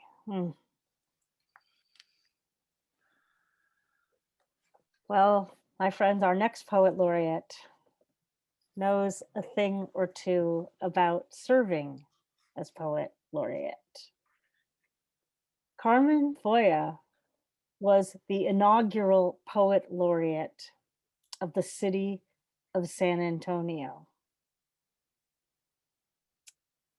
and was in that position before becoming the poet laureate of the state of Texas, a very large state with many, many poets, my friends.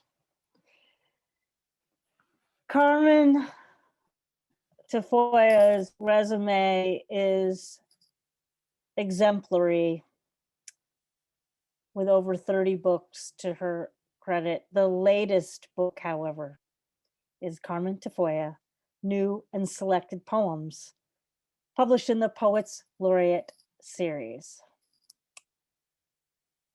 It is a distinct pleasure to welcome Carmen Tafolla to the Laureate LoveFest. Thank you, Sandy, and thank everyone who came today to this meeting of the minds and the hearts of the Poets Laureate. As so many of our wonderful poets have said, there's many different kinds of love. And I come from San Antonio. I am very, very, very from San Antonio, like before the Europeans got here, before it was called San Antonio. And So it's very hard not to write about it. I'd like to start with a poem that's really written to a river, but it's really written to the whole flow of humanity, because that's the way we run. We just keep on flowing, we keep on blending and moving forward. And it's called This River Here. This river here is full of me and mine. This river here is full of you and yours. Right here, or maybe a little farther down, my great grandmother washed the dirt out of her family's clothes, soaking them, scrubbing them, bringing them up clean. Right here, or maybe a little farther down, my grandpa washed the sins out of his congregation's souls, baptizing them, scrubbing them, bringing them up clean. Right here, or maybe a little farther down, my great-great-grandma froze with fear as she glimpsed between the lean, dark trees a lean, dark Indian peering at her. She ran home screaming, "Ay, los indios, ahí vienen los indios. The Indians are coming," as he threw pebbles at her, laughing, till one day she got mad and stayed and threw pebbles right back at him. After they got married, they built their house right here, or maybe a little farther down. Right here, my father gathered mesquite beans and wild berries, working with a passion during the Depression. His eager sweat poured off and mixed so easily with the water of this river here. Right here, my mother cried in silence, so far from her home, sitting with her one brown suitcase and rolling tears of loneliness and longing, which mixed again so easily with the currents of this river here.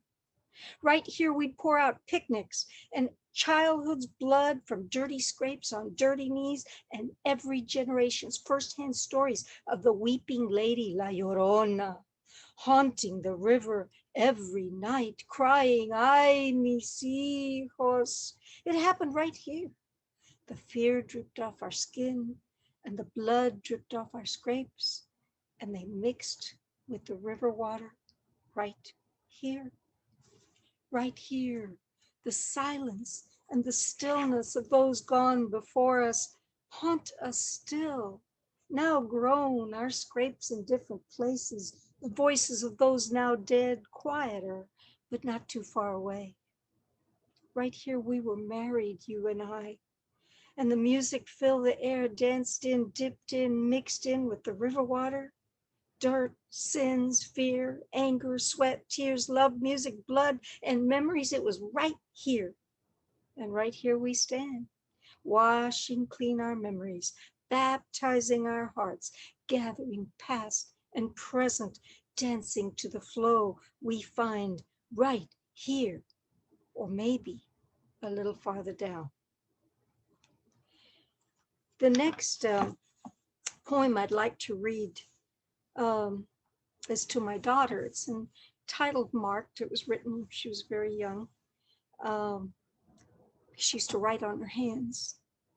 And it's called Marked because if you know anything about turquoise, you know that the most valuable turquoise is considered by the native peoples to be that which has a mark in it, an imperfection, because perfect things aren't as interesting. But turquoise with a mark in it might have a streak of ore, of minerals, of silver, of any kind of other thing that makes its impression. And the other word I think you need to know in this poem is mija. If you've been anywhere in the Southwest and you're female, you've probably been called mija. It means my daughter. And we say it to anybody that we feel any affection for. So this poem is actually to my daughter and all those other mijas in the world.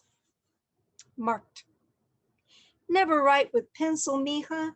It's for those who would erase. Make your mark proud and open, brave, beauty folded into its imperfection like a piece of turquoise marked. Never write with pencil, mija. Write with ink or mud, or berries grown in gardens never owned, or sometimes, if necessary, blood. And I want to share an acrostic poem with you from a collection called Rebosos, because I fell in love with an art series that Catalina Garate had painted of women in their Mexican rebosos. And if you know anything about rebosos, they're that shawl that women, especially in the small rural indigenous villages, use constantly to cover their head, to cover their tears, to wipe away their tears, to fan themselves if it's hot, to wrap themselves if it's cold, to carry a baby on their back so their hands are free, to carry firewood on their head. And many of them would be also wrapped in their reboso as their shroud when they died.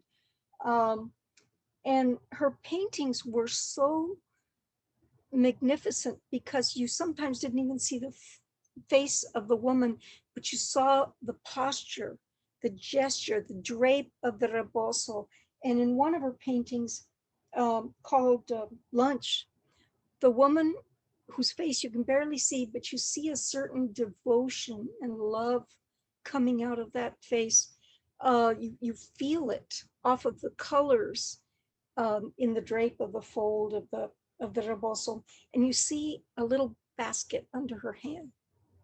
And she's carrying the lunch for somebody that she loves. And I've always felt that poetry doesn't just need fancy words. Sometimes people with very little education, with very few elegant words, can make poetry out of the simplest phrases. And so this is not just ekphrastic, but what I call voz ekphrastic. It's poetry written about art, but also written in the voice of the person in the painting. So I was trying to put this in her voice. And it's called These Tacos, These Taquitos. And I wrote it in English and I wrote it in Spanish, so I'll give you the kind of a mix between the two of them, go back and forth. These taquitos. These taquitos I made for you, for your mouth, whose taste I know so well. I know your belly too, and your hungers, your sighs and your desires, the rhythm of your chest, the softness of your breath, the way you burn me with your gaze. Me llenas con esa manera, me llenas con el calor de tu piel, tus ojos medio cerrados, mis labios medio abiertos, escalofrío en la espalda, tus manos, your hands, your mouth, whose taste I know so well. En estos taquitos, in these tacos, the meat is chopped small and soft for that missing tooth of yours. They're stuffed with tomates, sprinkled with cilantro, covered with chile that bites. Un besito de sal, and lemon drizzled like summer rain, and always add plenty of frijoles. These taquitos I made for you, for your mouth, whose taste I know so well.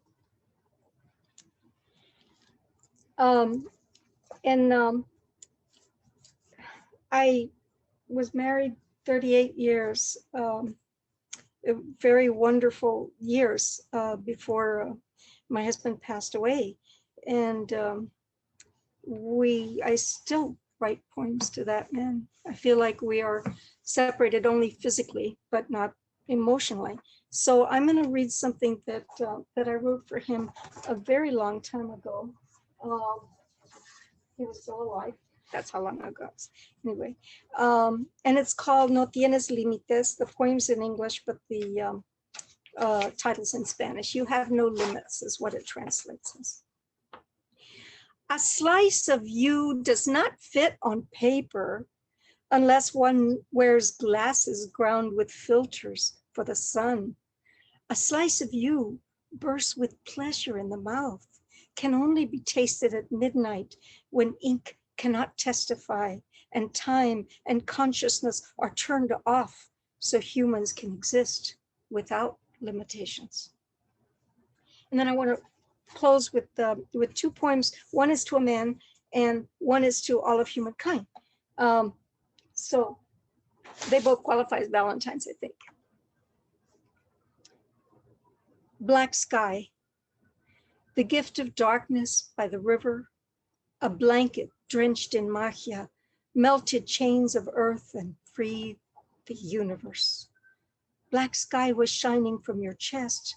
My breath drew hard, dragged from deep within the hidden roots of vientre, rose to breathe, to bloom high on unmeasured wings. Words glimmered from your lips in the profile of starlight, defied time, while ganas grazed along the rock-hard shore of your belly, not yet tired from so many years of hungering for justice and fighting, flexing, singing for something more.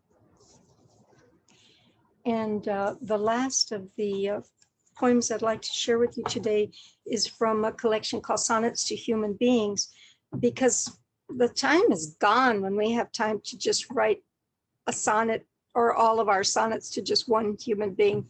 The time is here when we recognize that humankind is really an endangered species. And so this is to all of humanity. And it was written one scary morning when we were living in California, and the news had just come on about warships in the Persian Gulf, and they were going to have a late night news special on it, and people would hold their breath and worry about what's going to happen if we go into world war. And then there was 2 weeks later another crisis situation. Chernobyl had just had the leak of nuclear waste, and it seemed like every 2 weeks something like that was going on. And then one morning I woke up and there was this giant boom. And the first thing I did, despite they're always saying don't do this, was to go outside and look at the sky and see if I could see a mushroom cloud. Turned out it was an earthquake, and we were so happy and so relieved that it was just an earthquake. That's how endangered we are. So it's called How Shall I Tell You? And it's a sonnet. And people ask, is it a Shakespearean sonnet or is it an Italian sonnet? I say, no, it's a Chicana sonnet. So how shall I tell you? When no soul walks the softened green, and no foot beats the pulse on crumbling brown, and no one lives to sing to rain or soak to sun the spirit of its golden gown, to weave the many colors of the after arch from sky to human skin to wooded wealth, in fiber, fabrics, beads, and tusks and seeds, all leading up in rows of beauty drumbeat to black neck like venison in stealth. When no one lulls the child to sleep, or takes the wrinkled story's hand, or listens to the news, a wired sound of tribe on tribe and stet now, man on man. How shall I tell you that I love you then? How shall I touch your fingers, tip to tip, and say that we were blood and human voice and friend? Thank you.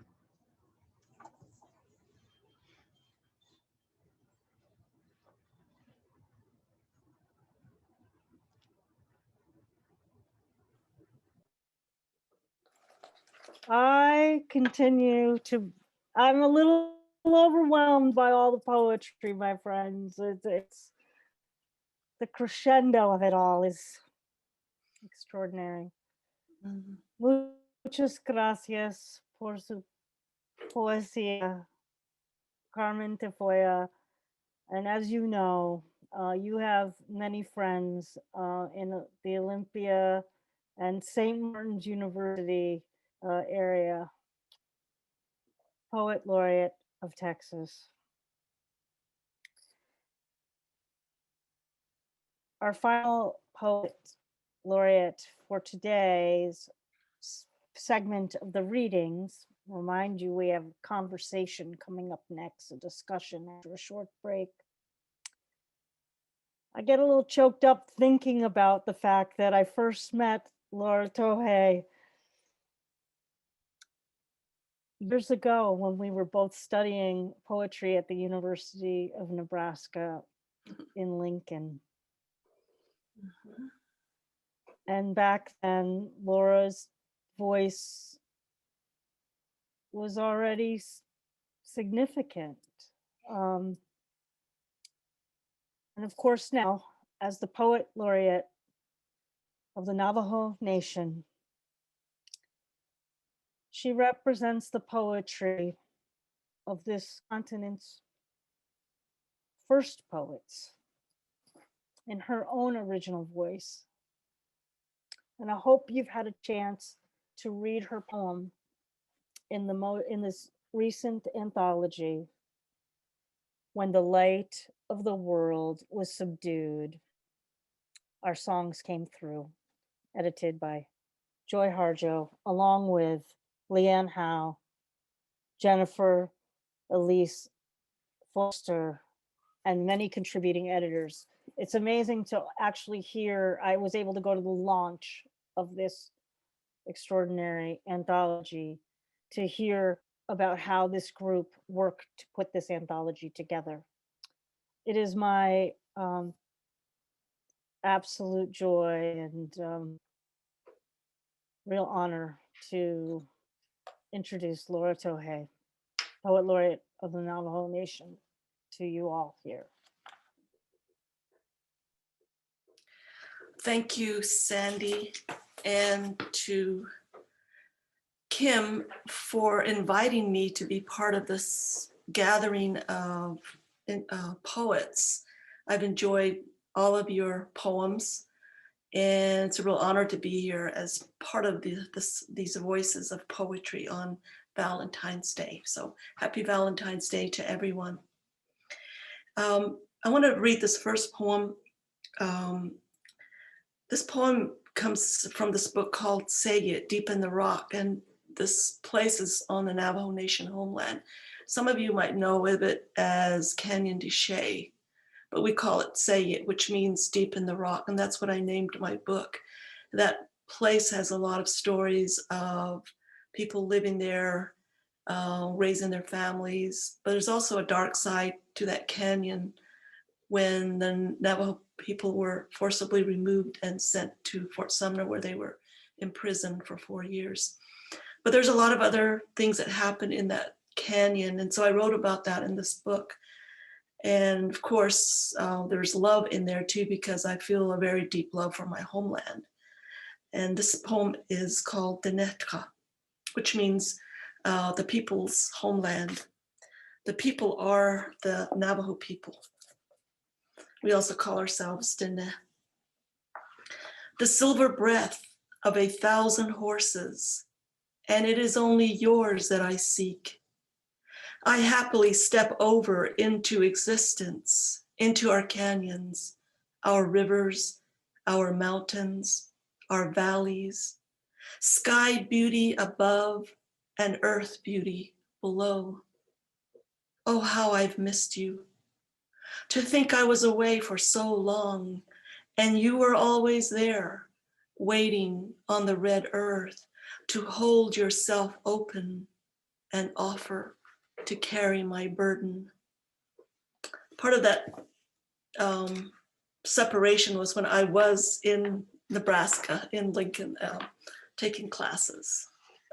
I started to write more in my own native language more recently. So this poem here has some Navajo, it's actually a song about the mountains. And I'll read the Navajo portion and then I will translate it for you. But there's a stanza in here that comes from the Navajo mountain song. And we believe that when we are born, if you're a female, you're given a turquoise horse to ride through this world. And if you're a male, you're given an abalone horse to ride through this world. Many horses. The day you arrived on your turquoise horse, I was already riding my rainbow horse, as we were promised beautiful horses to carry us into this world. On this rain-blessed earth, you will pause at Joshkai to sing. I am approaching the mountain. I am ascending the mountain. I am walking on the mountain. I am descending the mountain. I am leaving the mountain. I wait for you at the mouth of deep within the rock. You arrive wearing the scent of sage and this mountain song pouring from the cup of your heart. The way the Jeunesse spiraled into this world protected with a song. I recognize you by your sweet song and your horse.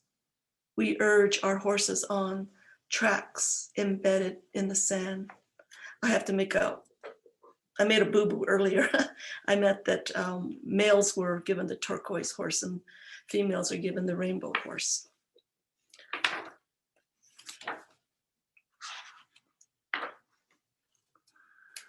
And this one is called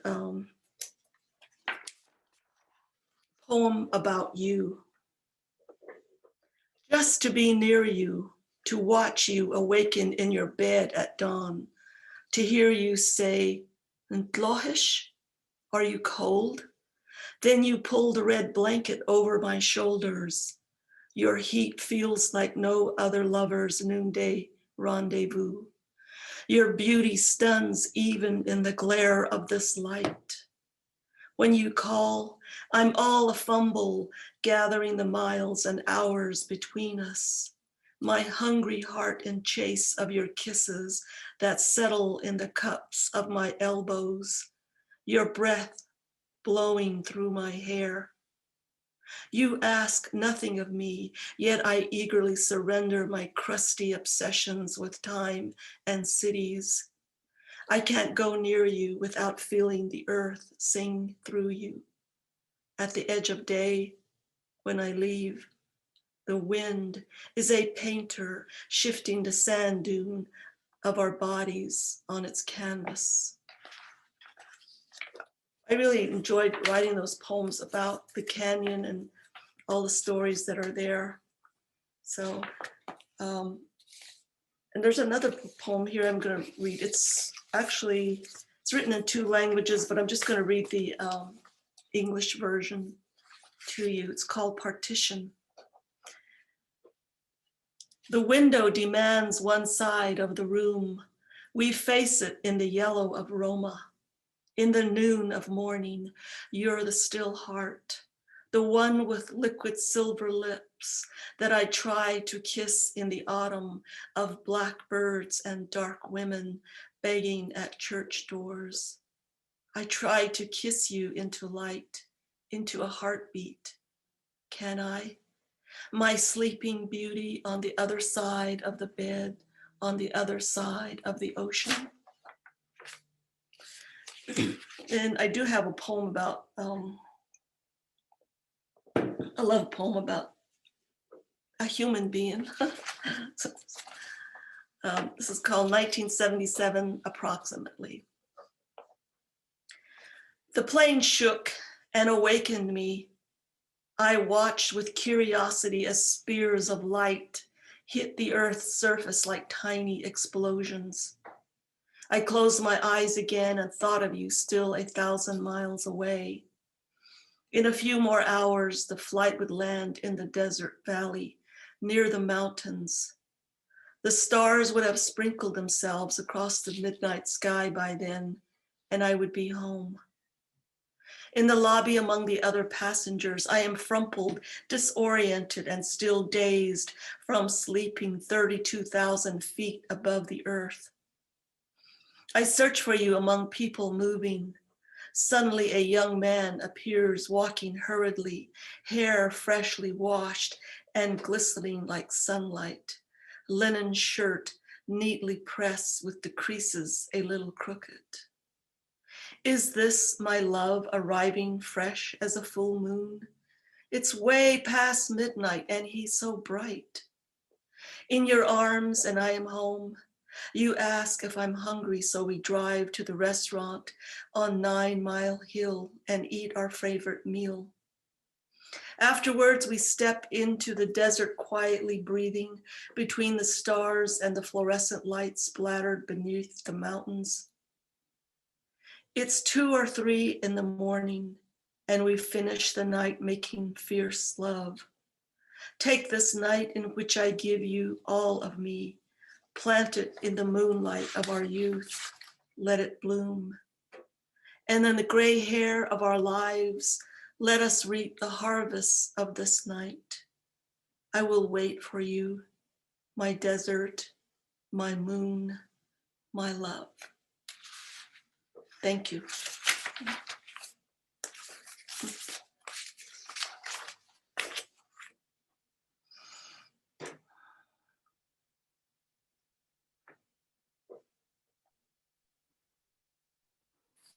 Thank you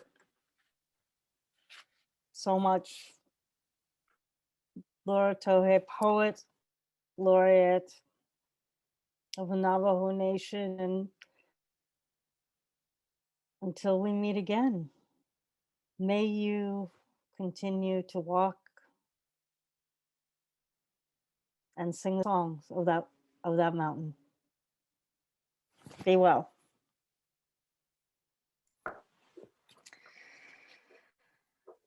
Well, now, my friends, here is information for you on our slideshow.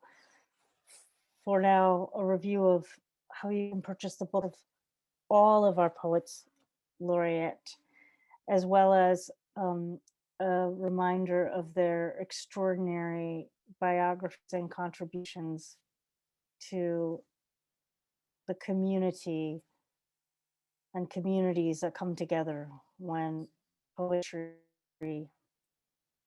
is in the air. We'll pause for a 5-minute break during this time. And when we return, it's our live Poets Laureate LoveFest panel discussion, facilitated by poet and Olympia Poetry Network board member Terry Colleen. And after our finale, after the discussion will be our finale. It's our Valentine to You.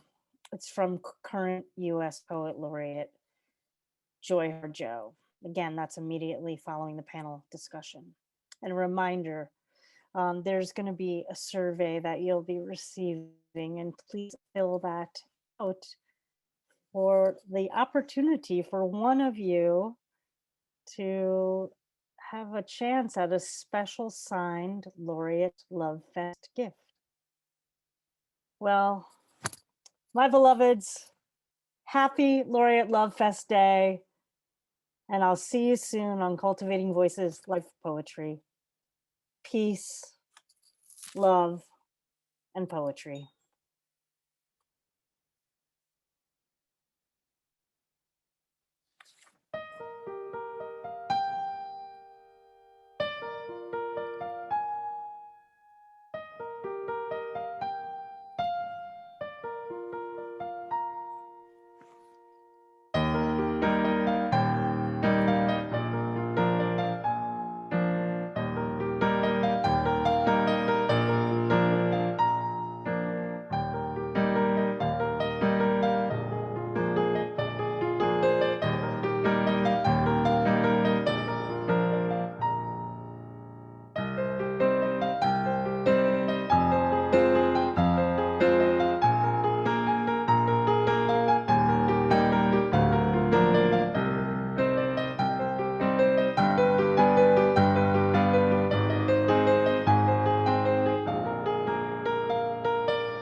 Hello, welcome back. Wasn't that the most extraordinary reading? I've never experienced anything quite so wonderful, I think. My name is Terry Colleen, and I'm a board member of Olympia Poetry Network. And I'm feeling very gratified that I'm going to be helping to moderate a brief discussion today. Let's face it, we are all dying to know a little bit more about these wonderful poets and what it's like to be a poet laureate. So we're just going to have a little conversation, and we're going to all come to the party together. So you'll find all of us in the Zoom room at the same time. And so all the poets can go ahead and unmute so that when a question comes your way, you'll be ready to answer. So are we ready for that? See if we can all come onto the screen together.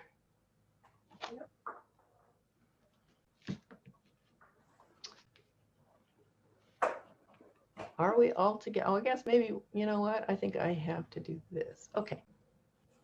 There we are.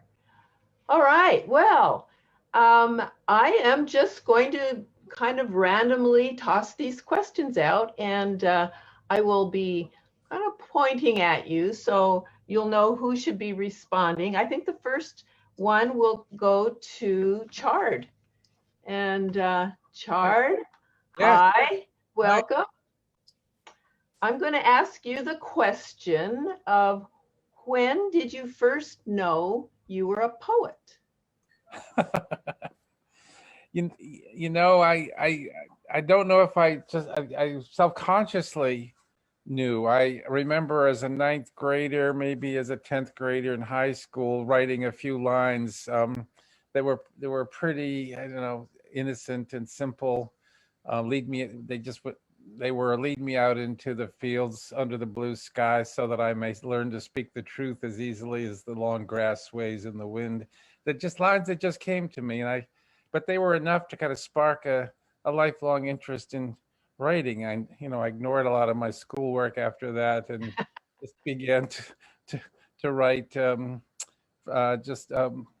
feverishly. And it was just hearing voices. It was just suddenly hearing lines in language that I'd never thought that I possessed before, that just completely captured my interest and imagination.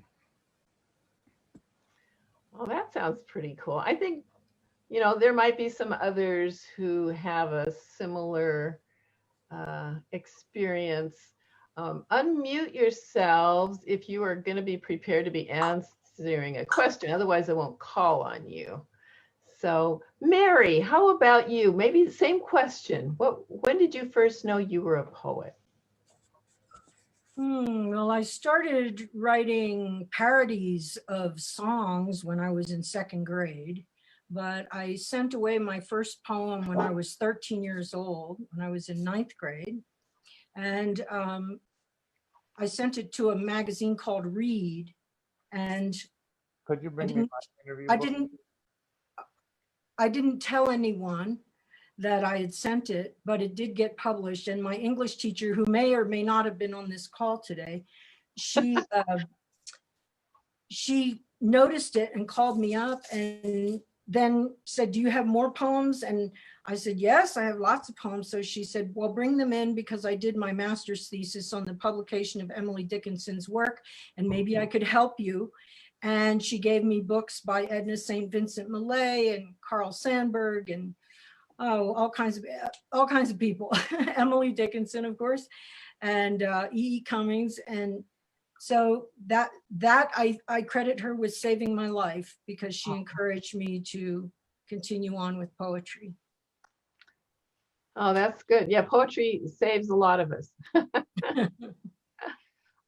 Charles, I think I'm going to go to you next and ask you sort of a related question, which is, do you remember your first poem? Thank you. I don't remember the exact poem, but what brought me to poetry. First I had amazing teachers in 8th and 9th grade. And I had my first girlfriend when I was in 9th grade. She was in 10th grade, and she moved from Tennessee to Florida. And she loved poetry. And so we wrote poems for each other. And it was my first attempt at so love from the beginning, love from a distance from the beginning. We had this whole exchange. And many years later in college, she died young. She passed away. And I wrote a poem about that. And that was the poem that brought my poetry teacher at Vanderbilt, Mark Jarman. I submitted it for a workshop, and that was the first poem that he sort of really encouraged me and said, you should keep writing. And so again, teachers from junior high to college, it's like you cannot underestimate the importance of that and the encouragement that they can give. But it was relationships, it was love and loss from the very beginning for me.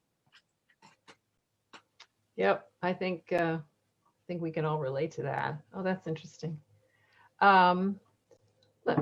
Let me ask a question for Catherine Ann. And I'm going to ask a few questions that have to do with just being a poet laureate, because that's certainly something most of us will never get to be. But Catherine Ann, has anything surprised you about being a poet laureate? We'll ask that. Well, I have to say I'm not really a poet laureate, but I'm but you're okay. Maybe why don't you begin by describing what you think is the difference, because it's something a little bit different, I guess. Yeah, I guess so. I'm poet in residence at Poetry Ireland, and I was appointed really to work with communities in the North Inner City mainly, where Poetry Ireland is based now. But because of COVID, my work I'm working online all the time, so my work kind of has expanded out to include the rest of the country now as well. But initially it was to work with the area where Poetry Ireland is based. So okay, so then still the question is there, has anything surprised you since you've taken that position? I suppose one of the things that's surprised me the most is how much everybody enjoys writing. Almost everybody enjoys writing that I've worked with in communities, like people who are in prison or on release from prison, school children. I knew they did already because they are very uninhibited usually, especially younger children. But just in general, community groups and all sorts of people that I've engaged with, just how much they enjoy writing when they try it, how much they find that they're uninhibited and that they can actually do it. I really enjoy that a lot. I love working with people. Do you ever do workshops and things like that? Oh yeah, all the time. Yeah. And yeah. I really enjoy them, and I enjoy how people get confident and realize they can write, and have never had confidence in writing before and then suddenly are inspired, and I just love that. Oh, that's cool. Okay, Carmen, I'm curious about how becoming a poet laureate has changed your life. It was very transformative because I was poet laureate. I was city poet laureate before I was state. And the city is a smaller, more manageable community where you can conceivably get to know, if not everybody, a lot of people. And there was, because I was the first, I think there was a lot of excitement, and there was a claiming that went on. And I'll never forget walking into a little taco place for breakfast, and these three elderly ladies from the other side of the cafe all jump up and say, "That's our poet laureate." And I'm like, oh my God, do I leave? Do I run? What? It was a really exciting moment for the city. And I was fortunate to be a part of it. But yeah, they claimed me as theirs. And so then my successes also became their successes. And I really feel, because my emphasis was so much on the poetry spoken in the language of everyday people, that they, by extension, became more poetic, became aware of the poetry they were speaking in each moment. That has lingered. And it never went away. And about a month after I was inaugurated as Poet Laureate, I was diagnosed with cancer. And I spent, it didn't stop the Poet Laureate activities. I just kept on probably 5 times a week doing presentations. But I was also trying to find a lot of alternative things before I finally agreed to do chemo 5 months later. And when I agreed to do that, I thought, okay, I can't keep this a secret anymore.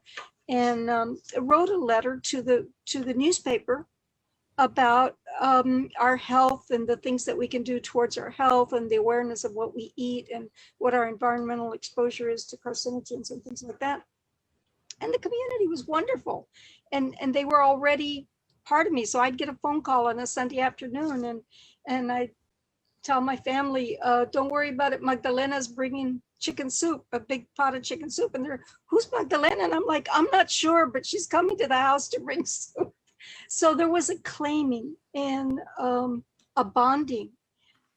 Later, being state poet laureate was different because it is a very, as Sandy said, it's a very big state.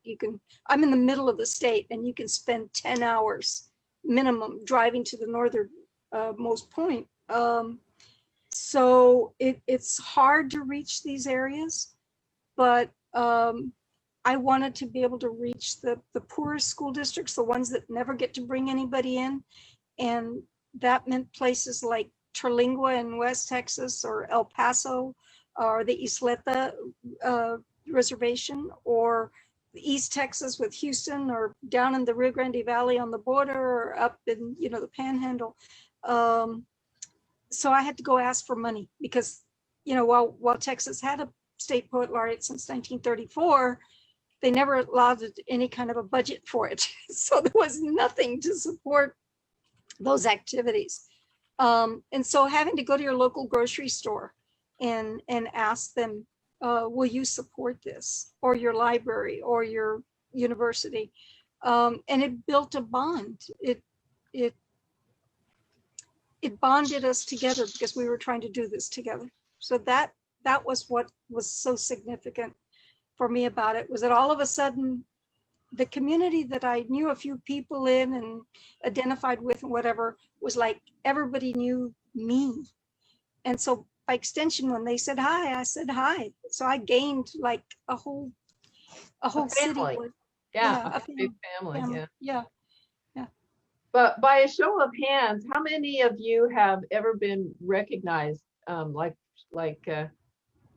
was just describing, who's been recognized walking down the street? Look at that. Yeah. All right. That's great. That's great. Kim, I was going to ask you, are there any unusual stories that you can think of that connect you to the poet laureate position? How long do you have? We have about 2 minutes. Yeah, okay. Well, I just want to put in here, I want to thank you, Sandy, for doing such a beautiful job of hosting us all. That was really well done. Thank you. I'll just tell one. So I was at a basketball game in a rural, remote little town, Paisley, Oregon, and halfway through the game, the announcer came on and said, well, I understand our poet laureate's out in the stands there, and I wonder if you'd come out and do a poem for us. And I thought, if only this had happened in high school. But to stand at the half line mark and recite a poem to these good people, that was the peak. Wow. That was the best. When you weren't at all prepared. Do you remember what poem you shared? When your boots are full of water and your hat brim's all a drip and the rain sets little rivers running down your horse's hip. I had a poem memorized by another poet, so it went over pretty well.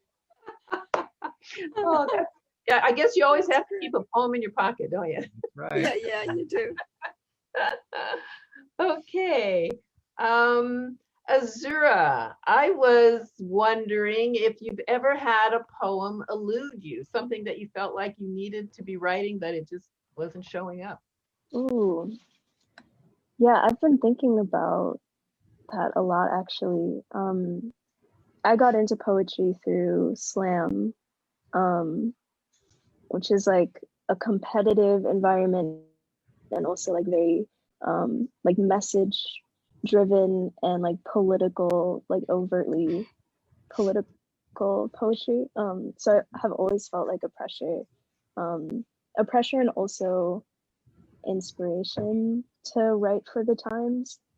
And I think what's been eluding me is just like, how do I begin to encapsulate the crises that we've been in the past year that have felt so overwhelming, and have really brought obstacles to like how my generation sees our future.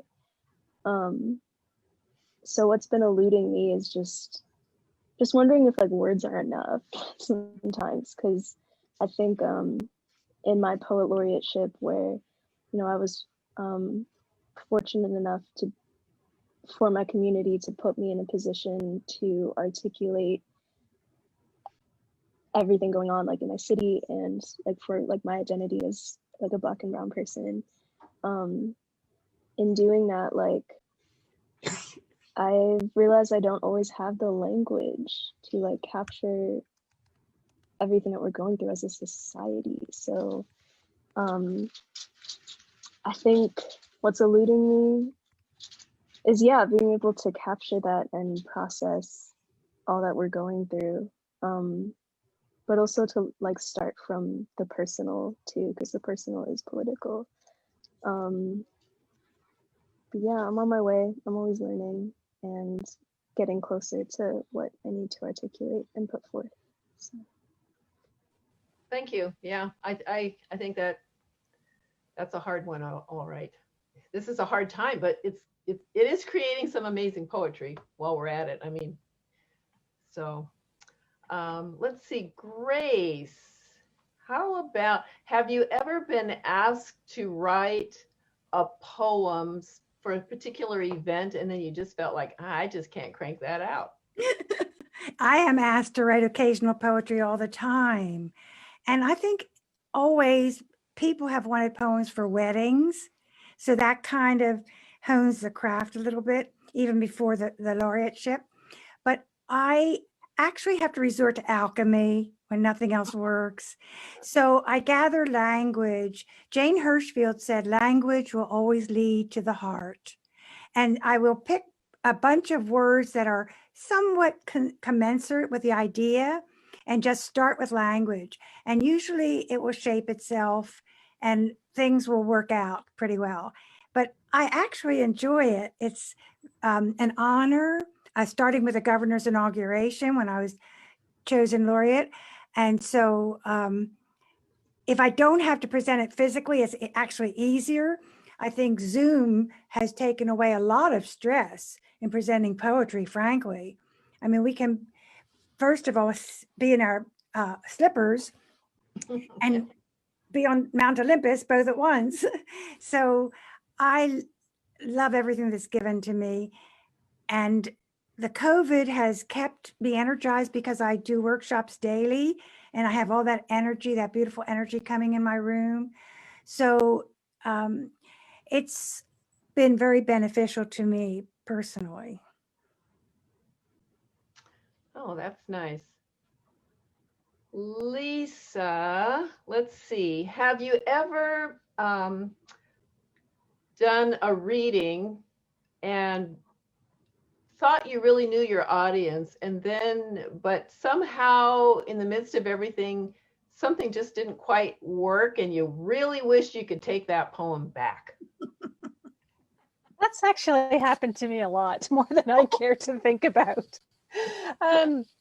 The thing is that I wrote very privately for a long time before I ever started sharing my poetry publicly. And when I first started sharing it publicly, I would drive into Edmonton and there'd be quite a large crowd, maybe up to 60 people that I would read in front of. And I think it was an important lesson for me to learn that some poetry is made for the page and some poetry is made for performance. So I think when I first started reading for a live audience, that was the mistake that I was making quite often, is there was poetry that would have been better presented on the page so people have time to sit with and digest and process.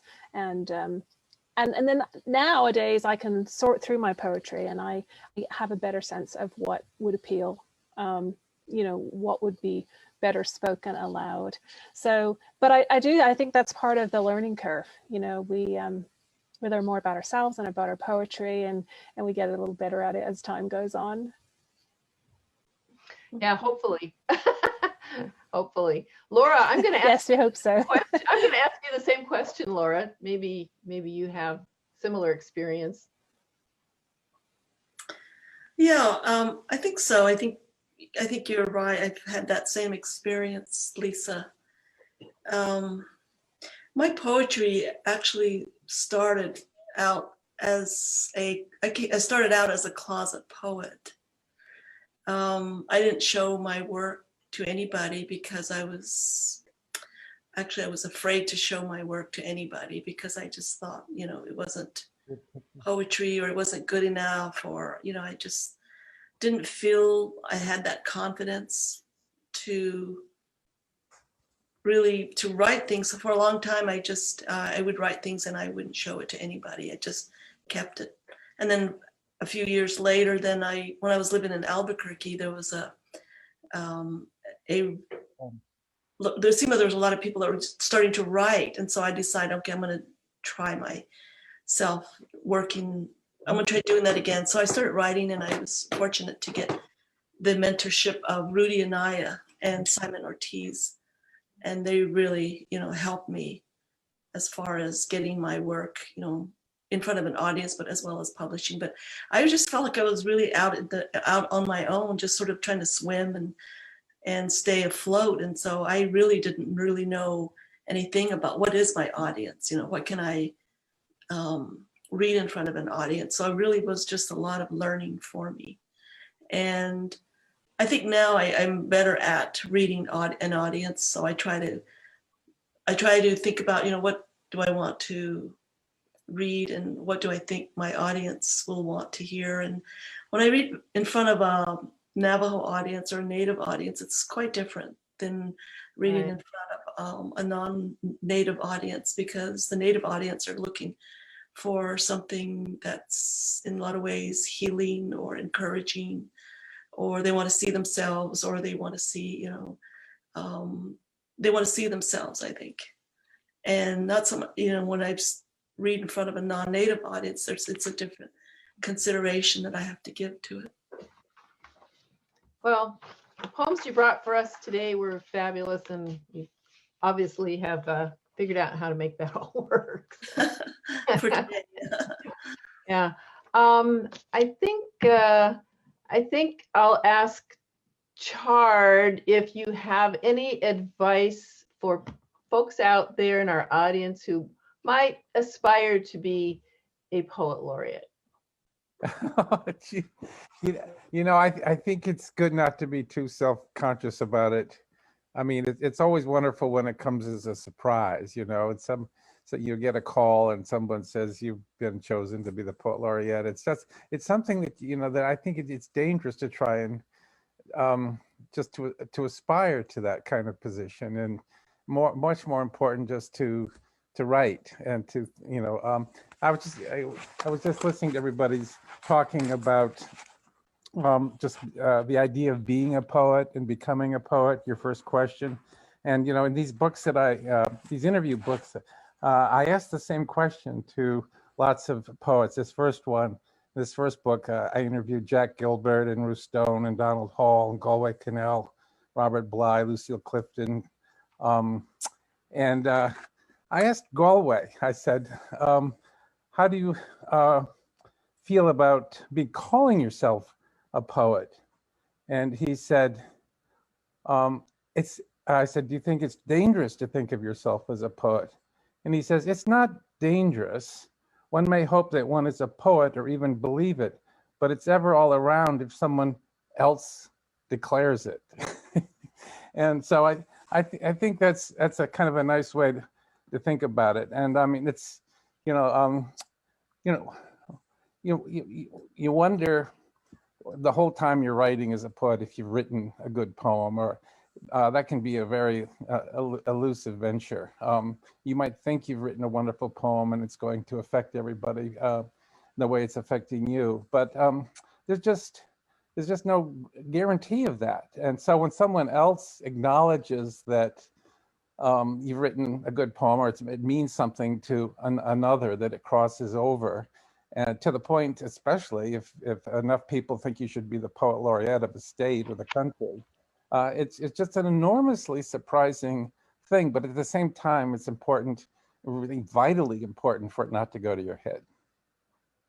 Oh, that's good. Yeah, that's good. Even if we're not going to be a poet laureate, that's still good advice. Thank you. Yeah, right.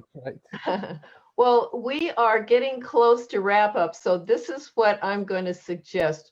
Why don't we do a quick go around, and I will just call on you according to where you appear on my screen, so it might be different from other folks. But why don't we just go around and each of you say if there is a word that you love or a word that you hate in terms of poetry. That's a good one.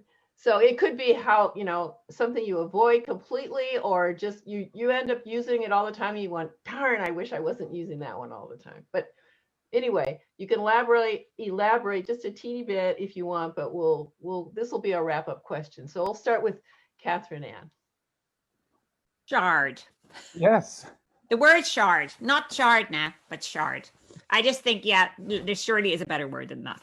I've had to live with that. Bird.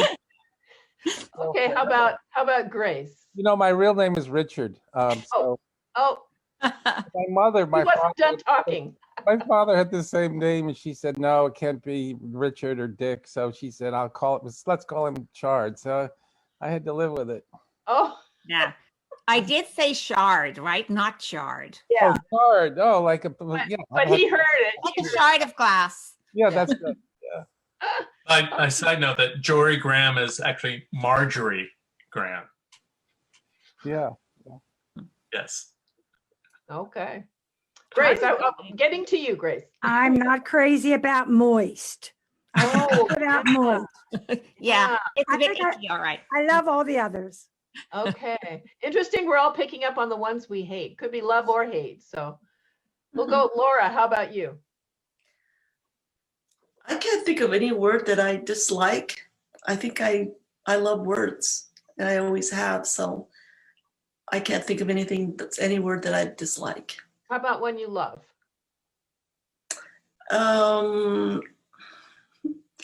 What word do I love? I don't know.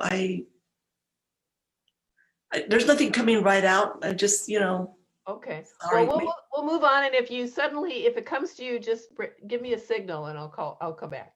Okay. Carmen, how about you? It's hard. I don't know. I love words. I love all words. I think any word can create a poem. It's just using it in a novel way. I probably overuse words like root, things that are of nature, trunks, branches, roots, earth. Earth is probably the big one. And I remember being maybe 9 years old, and all of a sudden I wake up and I say, Earth? Is that how this is pronounced? Earth? That's so weird. And I'm thinking URTH, you get this little amnesia for a second. Earth. That's weird sounding, So I guess even the weird can be made fun with, and yeah, earth is one that I use a lot. Dirt too. Dirt. Okay, Chard, I'll come back to you to, what about you? Well, I think earth too. I find myself, I go back over a lot of my poems and I find the word earth as well. And but I think that it's the word that fits at the time you're writing. I think every word out there is a possible favorite word as long as it works in the poem that you're writing at the time. I can remember I was in a workshop with John Ashbery once, and I asked him the same question, and he looked at me and without hesitating said, upholstery. So I mean, it could be any word, right? Yeah. Well, especially if you're doing a rhyming poem, that would be a tough one. That's right. Lisa, how about you? Well, words that I love, it's hard. It's hard to pick one. So what I would say generally is I really enjoy homonyms. So words that are spelled the same, sound the same, but have two different meanings, because you have the opportunity then to play and to, you know, sort of, yes, just have fun with the language. And as far as words that I hate any word that I have to put into a poem. You know, it's, I've entered a few contests where you have to put certain words into a poem, and I remember having to use the word Rorik, which I didn't even know what it meant. It means do, or dewy, do like. But I mean, words that you have to put into a poem, that's when it starts to elude me. Okay, well, yeah, I wouldn't even have known that one. Mary, what about you? Do you have a word you love or a word you hate? Oh, I just like whatever word is the right one to make, you know, to evoke the emotion that, or to explain the situation or whatever. The right word for the poem. My dogs are getting a little noisy, but and I don't think there's any word that I really dislike. I can't think of any right now, but sometimes I know it when I hear it. Yeah, maybe I would. But I think words are wonderful. They're so magical. I mean, that's what makes us poets, right? Yeah. Okay, Charles, what about you? I love almost all words, but I was reading something by a friend the other day, and she used the word wannabe. I was like, oh, I don't know. It feels judgmental. I don't know. It's like you're not to be taken seriously or something. And I suggested aspiring. Anyway, so. Okay, that's good for thought. Kim, what about you? Well, I was in yoga class one time. We were in a difficult pose, and our teacher said, find a place in your body that's deep, dark, forgotten. Oh, I love those words. That's a great writing prompt. And as for words I don't like, the more syllables they have, the less I tend to like them. Oh, that's a good one. So you avoid those? I try to get to the little words. Yeah. Because they're really big words, aren't they? Those little ones. Yeah. Cool. Okay, well, our last poet for this question and this discussion is Azura. Cool. Charles made me think of a word that I don't like. I don't like corny. Corny? As a word. Like, what's corn got to do with it? And also, I feel like it's just a miserable word. Like, I'm thinking about this on Valentine's Day too. Like, people are very afraid of being corny and doing too much and having fun too loudly. And I think that's really sad. So I think we should all be more corny. So it's another judgmental word, isn't it? Yeah. Right, it's a judgmental word. And my favorite word right now is chlorosis. Is what so is it? Fun to say. Say it again. Chlorosis. Maybe Carmen can use this with nature poems, but it's the loss of a green color in plants. But also in like the 19th century, it was a form of lovesickness, where virgins would allegedly turn green when they were in love. That's like really funny. Wow. Wow. That's great. Yeah. Well, that is a great place to end this conversation. It could go on and on and on. And honestly, I would love for it to continue on and on. I want to thank everybody for joining us and for staying after for the discussion. This has been the biggest treat, and it's kind of like our Valentine heart box of chocolates. So thank you everyone for being here.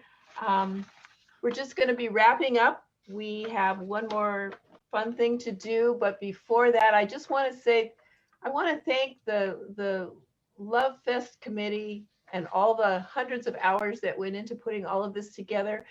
You've seen us folks who are on screen, but I want to also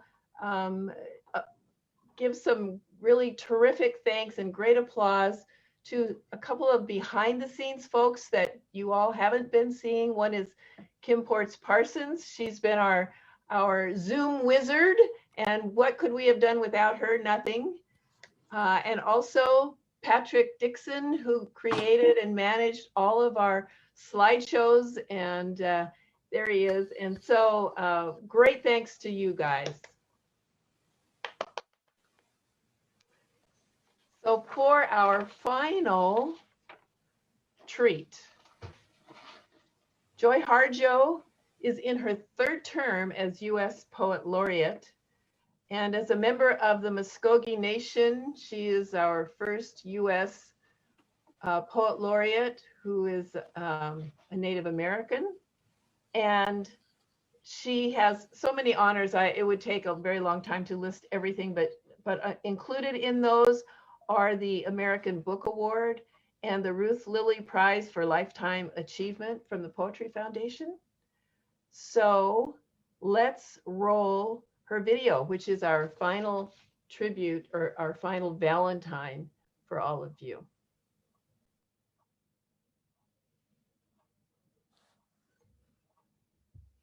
My name is Joy Harjo, and I'm hunkered down here in Tulsa, Oklahoma, right next door to the Oklahoma Jazz Hall of Fame.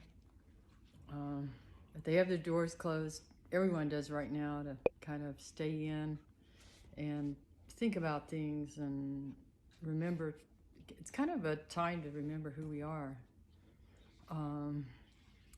And I think the best poems do that. They remind us who we are, who we're becoming, and give us a sense of this journey we're on, all the ups and downs of it. And this poem I'm going to read for you is called "For Calling the Spirit Back from Wandering the Earth in Its Human Feet." And I think the best poems teach you, even if you're writing them. Sometimes I'm writing along and I think, oh, cool, where is that coming from? And sometimes I don't even know what I'm doing, but then it's given to me, and I write and rewrite and engage with a poem, and then there it is. And I think the spirit of the poem and me we're all kind of stunned. But maybe this will be helpful. For calling the spirit back from wandering the earth in its human feet. Put down that bag of potato chips, that white bread, that bottle of pop. Turn off that cell phone, computer, and remote control. Open the door, then close it behind you. Take a breath offered by friendly winds. They travel the earth, gathering essences of plants to clean. Give it back with gratitude. If you sing, it will give your spirit lift to fly to the stars' ears and back. Acknowledge this earth who has cared for you since you were a dream, planting itself precisely within your parents' desire. Let your moccasin feet take you to the encampment of the guardians who have known you before time, who will be there after time, and they sit by the fire that has been there without time. Let the earth stabilize your post-colonial insecure jitters. Be respectful of the small insects, birds, and animal people who accompany you. Ask their forgiveness for the harm we humans have brought down upon them. Don't worry, the heart knows the way. Though there may be high-rises, interstates, checkpoints, armed soldiers, massacres, wars, and those who will despise you because they despise themselves. The journey might take you a few hours, a day, a year, a few years, 100, 1,000, or even more. Watch your mind without training. It might run away and leave your heart for the immense human feast set by the thieves of time. Do not hold regrets. When you find your way to the circle, to the fire kept burning by the keepers of your soul, you will be welcomed. You must clean yourself with cedar, sage, or other healing plant. Cut the ties you have to failure and shame. Let go of the pain you are holding in your mind, your shoulders, your heart, all the way to your feet. Let go the pain of your ancestors to make way for those who are heading in our direction. Ask for forgiveness.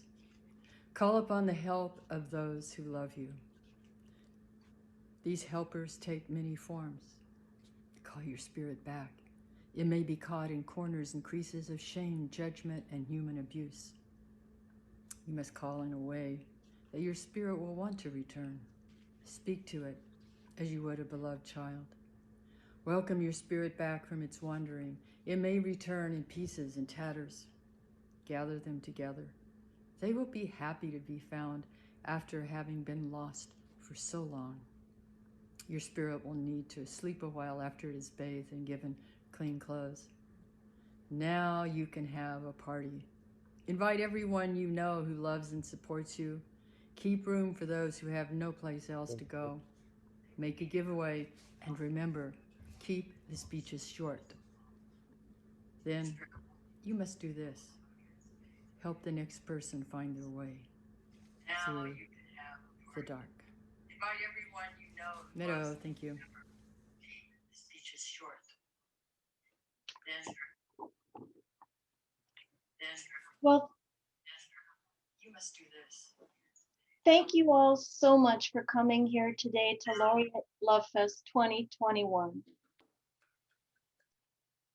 Should you wish to re-experience today's poetry, please know that we have recorded this event and it will be made available on CV Voices Live and the OPN Facebook page, along with the OPN YouTube channel. To support us further, please consider donating to OPN.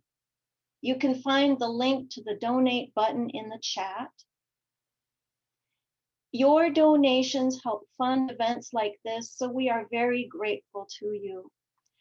Also, let us know how we are doing. Submit a survey to enter our raffle, and the lucky winner will receive a special signed Laureate LoveFest gift. We'll be sending you all a survey shortly, so please look for this.